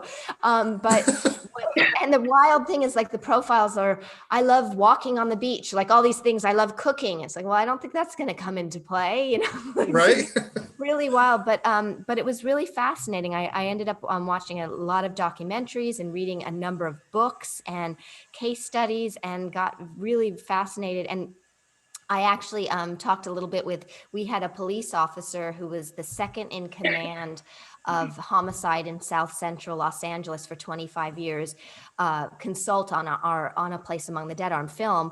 And so I contacted Sal about it. And it was just really, I appreciate that because I became really interested in sort of the dynamics of that sort of relationship. And so I enjoyed playing it. Yeah, awesome. I was disappointed you weren't in more. I know they were gonna originally sort of, I think, flesh it out and do some more, and then Want to say something? But you know, Yeah, great I've job. I've been doing a show called Paws, TNT's Dallas Paws. Comic-Con, make it happen. Oh, Sorry? what did you say? Dallas Comic-Con, make it happen. Calm down. Dallas Comic-Con? Comic-Con. She said, make it happen. Oh, it'll And be the great. East Coast, please. It'll be so nice when we are actually allowed to gather in person as opposed to on Zoom, and that'll be fast.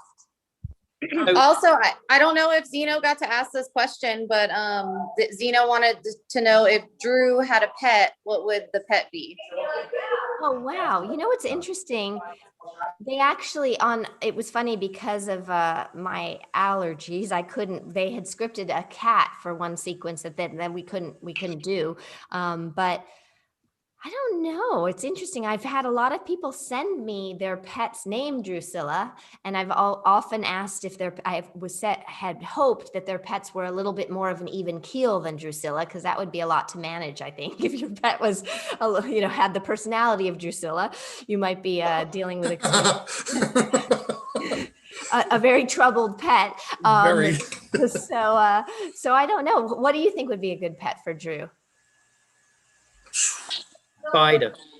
Spider, yeah, maybe, yeah. Maybe Black Widow or something. Yeah, Spider Yeah. could be good. Yeah, or that. That'd be another one I'd have to get used to, like probably worse than the snake, working with like a big tarantula. That might be really hard. Yeah, no. Juliet, how did that work out in that scene that you had to hold the puppy? Like, I don't even know if you remember because it was so long ago. But I did Sunshine. Well, the reason they sent the puppy was because I was less allergic to the puppy than any other option, and it ended up. That puppy was so adorable and actually got adopted by one of the crew members and was so cute. But the funny thing with the puppy, besides dealing with allergies, which was not fun, the funny part was, for whatever reason, the puppy made sounds I've never heard since with a puppy. It was like the weirdest, almost like cooing. It sounded more like a pigeon. It would do these little growling, like sounds, but only when they yelled action. So every time, like completely quiet, and then they go and action, and all of a sudden I'd like step into the the soundstage, the set with the puppy, and we'd hear. And it was funny because, of course, they were coming up to him and going, "We had to script it a puppy because of your allergies, and this puppy won't be quiet." And so there were so many takes. We all started laughing because it was just like, "What is this noise? And why is this little adorable puppy only doing it on action every time?" Like in the scene, somehow knew the cameras were rolling, and then we finally did get some takes without it. But yeah, Sunshine was adorable. I think we're going to have to wind things down, but very briefly before we do, I know you, Juliet, and you, Monica, wanted to talk about the music for your film and your collaboration. I just wondered if you wanted to expand. Yeah, I'd love Monica prior to us concluding. That'd be amazing. I'd love Monica to talk about, because it was for me, it was such an incredible part of the movie, and the soundtrack that Monica has made is such a tapestry and such a huge part of bringing out the story and the emotion in the film. And it was a process that I loved creating and working with Monica. It was, yeah.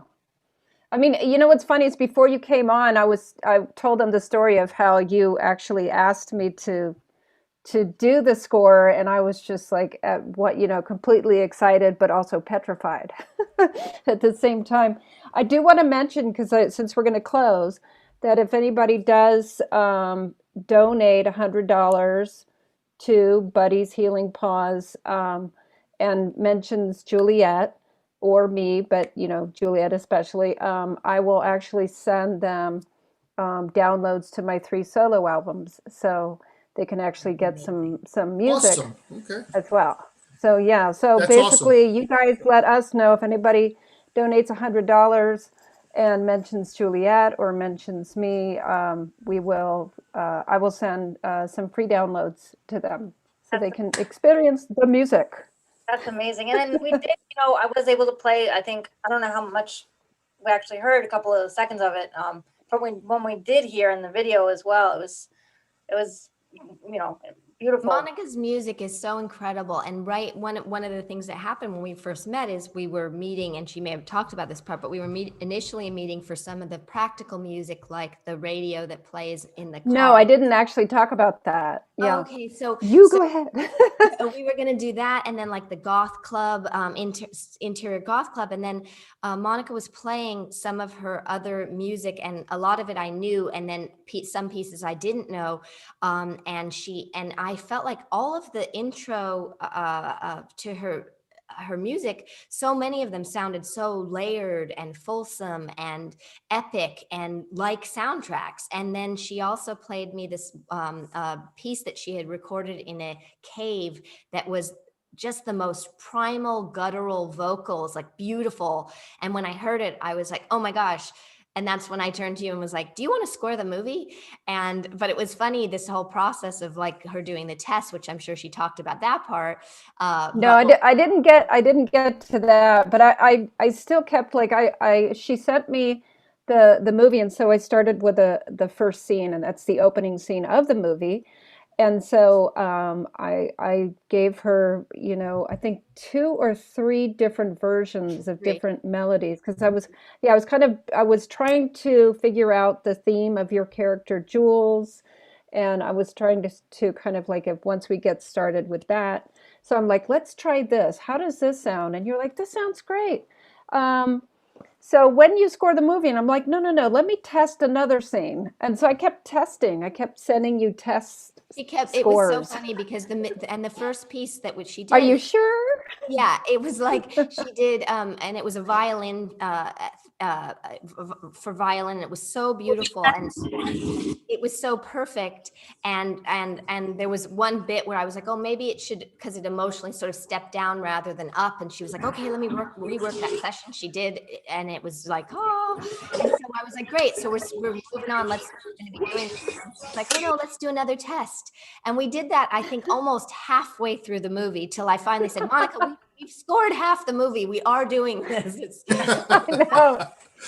I know. It's like, are you sure you want me? I know. She kept going, are you sure? And I was like, I'm so beyond sure. Like, it's so amazing. And it was what was really cool too, is we wanted so much of it to be organic. And so there'd be moments where I'd say like, what about, more vocals? And she'd be like, oh, how about this? And then she'd send me like all this stuff it was just such a creative and like-minded, simpatico. Yeah, it was so much of it, kind of like journeying through her character, but kind of figuring it out through the emotional steps of the music. So it was really fascinating, because we kept, even though the movie was shot, we were figuring out new things through the music. And I know you have a couple people here who have seen the movie a couple times, and I think that hopefully they're starting to now get that there's actually different music for musical different themes. Characters.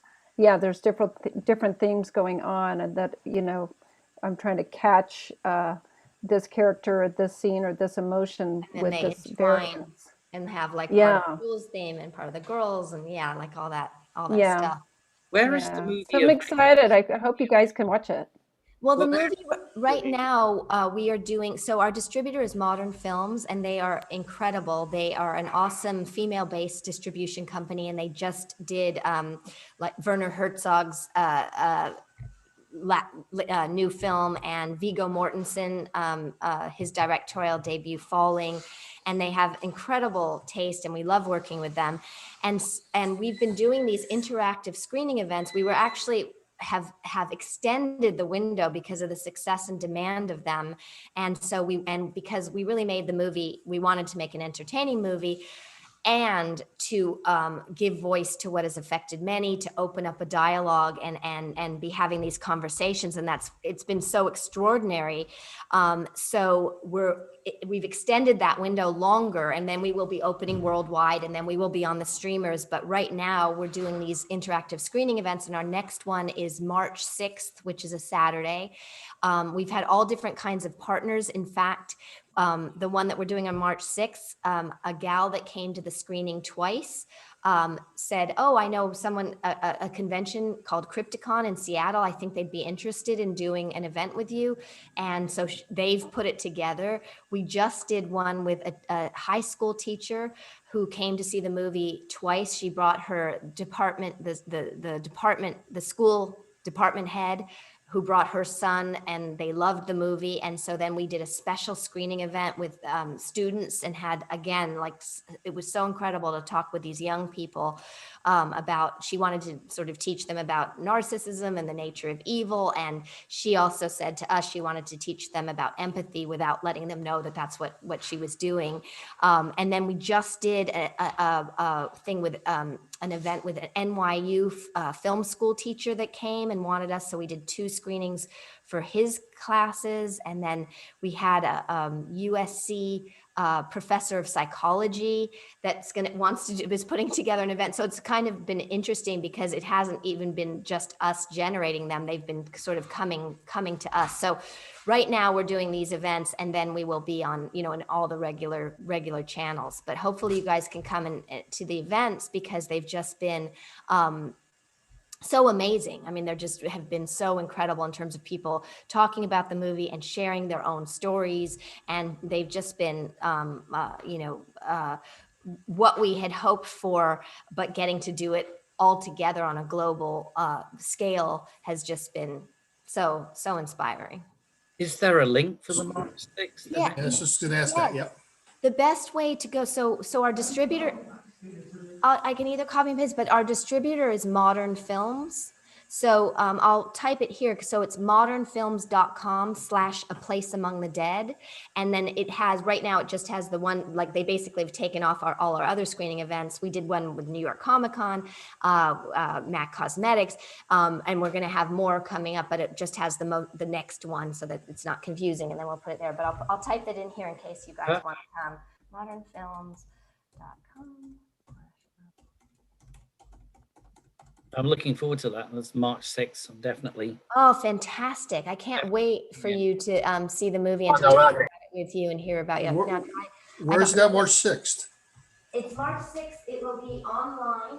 And it's okay. Again, the Zoom afterwards will be like this, like we can hang out and talk. So it's modernfilms.com. I just need to see that I've done this, A Place Among, but yes, I can't see anymore. And if you guys do come and see it, then there is an interactive Zoom that Juliet and Dev host afterward, and everybody can actually talk about, and ask questions about the movie as everything, well. anything where it goes, and it's just so incredible. That's awesome. Thank you And so much. Yeah, we usually, what we're doing on this one too, is we're going to do the screening, and then we have a film Q&A panel, and then we have the audience interactive Zoom. And I think we're going to be also doing a quiz, which is really fun. And then the quiz winners get some A Place Among the Dead merchandise. They get a private, like, first place is a private Zoom with me. The next one is a phone call, whatever. There's like really fun prizes. And Monica's music we just did one with Supernova, which is Australian convention. And that was a really, really amazing. Claire was there, and it was one of our only ones that Claire didn't have to wake up at and Danielle was there. Danielle's been to a couple of them, and Fari's been to a number of them, and Carlos has been. So yeah, it's been really incredible. We have a lot of people that have come to every single one, and Claire's pretty close. I think Claire's come to, is it 5 or 6 now? Claire, are you still here? Yeah, sorry, I'm still here audibly. The Australian one was the 6th, but I haven't been to all of them. But I highly recommend them to anyone that wants to see the movie, and because the Zooms afterwards are absolutely incredible. Hope I'm home in time for that. I'd love to see that. I will say I'm looking at getting tickets. Yeah, that's what I was just looking at. Crystal, you've been what, 3 times? I think 3 or 4, and then I brought Rebecca into one, and I can't say enough how much, normally, like I've told you guys, I just take what's written on the screen and I don't really think much about it, but to have so many other people to just sit and chat with after, and it's just so thought-provoking. It's an amazing experience altogether. Yep, I agree. Oh, thank you. Thank you, guys. Thank you so much for sharing this with us. Thank you. So much fun, and it's been so much fun to also meet your guys' pets. I mean, they're so cute. It's been like, and especially for me, since I don't get to put my face since for my allergies. I'm like, oh my God, so cute. Well, I appreciate you both for being here. Monica, I'm so sorry that the video didn't work out. I did. Don't. No. I think that enough played that, they could get the idea of it, and, they can always find it if they just, even if they do Monica Richards like animals, it'll come right It up. just so it's made no me problem. think of it. It was funny when Crystal and Rebecca approached me, and I was like, "Oh, Monica's song!" Like your song popped into my head. Monica is like my Oh, muse. thank you. So she's always. I was like, "Oh, Monica's song!" And then when I shared, I was like, "Oh, Monica!" And I know how much your love of animals and your how many animals you've rescued, and I was just like, "Oh, Monica's song is so perfect." So well, I thank you, and it was so great to meet everybody, for this as well. It's been wonderful. Yeah, one of these, they're hypoallergenic. Oh, that's Yeah. the hypoallergenic pet, right, Edwin? That's correct. Yeah. So I assume also you're a big Doctor Who fan. Is that correct? That's an understatement. It's in my DNA. I do just have to ask you. This is very selfish, but who's your doctor? Mine is Tom Baker. Who's yours? John Pertwee, just slightly before him. Yeah. John Pertwee's pretty awesome. Baker. Yeah, I do love Tom as well, though. Edwin, are you really a Doctor Who fan, or are you just making this up? I wonder. Truly. He got me into it. Oh, he's clearly anyone who's mentioning Pertwee has to be a true fan, right? Because Yes. you know your stuff. Edwin Like Matt Smith, I'm just new to it. Yeah, Edwin, totally love it. It's part of Edwin's DNA. I know Edwin in person, and it's part of his DNA being a Doctor Who fan. I've met 3 through 13, including John Hurt, the War Doctor. So. Oh, that's awesome! And do you have you listened to a lot of the Big Finish audios as well? I own an absolute ton. If I could rip my laptop up and show you, I've got a complete wall of them because I like buying them on CD. Yes. Says, oh, what about downloads? And I'm like, yes, but you can't get the access Own to it. find a download. You know? Right. Well, it's also nice. We did what was interesting for the one, the companion chronicles that I did is Dev being a photographer. We actually shot a lot of stills, and so they ended up using the still for my character, like the stills of that character. We did a whole shoot based, and then we did one also with the Tom Baker coat and scarf and like some fun ones. Oh, but awesome. It was really fun. And it's funny because one of our assistants, Bob, he is a massive, I think he might rival you, Edwin, in terms of. I don't know about that. Seriously? He has, how many times would you say Bob has watched Doctor Who all the way through? Like all the way through, like 5 or 6 times. Like he lives, breathes, talks, and his house is like his whole. It's not just one wall. He like has all the audio. He was so excited when I got the audio. It was really funny because he was just like so excited that I was doing that. He's like, I don't care about anything else. I am so excited about this. I was so happy they cast you. I just thought you were perfect for the role, and you did it really well with the previous 2 Romanas. It was just wonderful. Oh, thank you. I was excited. I could go on forever. I could zoom you back and spend an entire day talking to you about this. Well, I was excited because Romana was a character I really liked. So when they asked me, I was like, seriously, this is so cool. So it was. Well, we do a convention every November, Long Island. We'd love to get you out here. Putting in my plug, but maybe we'll see you at Gallifrey 1 next year in Los Angeles. Yeah. Okay, well, awesome. Happens. Yeah. Wonderful. So I'm going to hand you to Buddy, Rebecca. Yep. To close. Yeah, and Crystal, if she's still there. Thank you guys. Thank you, ladies, both so much for closing out our fundraiser. I think this was a perfect way to close it out. Definitely. And this was fantastic. Absolutely. Yes. It was great, and the panels afterwards, Q&As are really, really awesome. And thank you everybody who participated today and joined and showed us their fur babies and loving fur babies in general. We really appreciate all of this. So thank you. Okay. Yeah, Oh, yeah, I was going to say goodbye. Barbara. All right. Oh. Like, I'm over it. Bye. I know, that was just a Yeah, he brief doesn't like to be picked up. No. It's like, no, I don't want to. But it was- Yeah. No, Mama. Thank you so much. It's been Thank absolutely you, wonderful. everybody. It's been great spending time. See you on Thank March you so Pleasure much. finally to meet you. Yeah, Thank absolutely. you so much, Julia. Tell Deb we said hi. I will for sure. Bye. Bye. Bye-bye. Bye. Bye. Nice to meet you, Monica. Thank you for everything. Very well. So do we all sign off now, Rebecca? It's officially done. Thank you, everybody. Thank you, Fari, for being with us all day as well. Thank you so much. Thank you, Rebecca, for doing this. Yeah, thank Very you. much. This has been absolutely awesome. Crystal, Rebecca. Thank you. Thank you. Thank you, thank you, thank you. Good night, everybody. Thank you. All right, love you guys. Take care. Talk Love to you guys. Bye. Bye. Love you, Eric. Worms and all. Woohoo! What, Betty? Love Eric too. Yeah. Love you, Betty. Bye. Nice seeing you again. What's not to love? That's true. Bye. I am lovable. Thank you, guys. Thank you. Bye, guys. Rebecca, thank you. Thank you, Eric. Sorry I couldn't be there all day for you, but I'm glad I came in. I am too. Thank you so much. And I'll let you know when we find out, get more information about the Supernatural Trivia Night. Okay. I got Awesome. chat with her, so we're going to get more as well. Okay, awesome. And I will definitely, as soon as I get my first paycheck, I am making the donation. Don't say no. I'm doing it. I want to thank you. All right. Well, I appreciate it. And I'll talk to you soon. Okay, babe. Stay Bye. safe.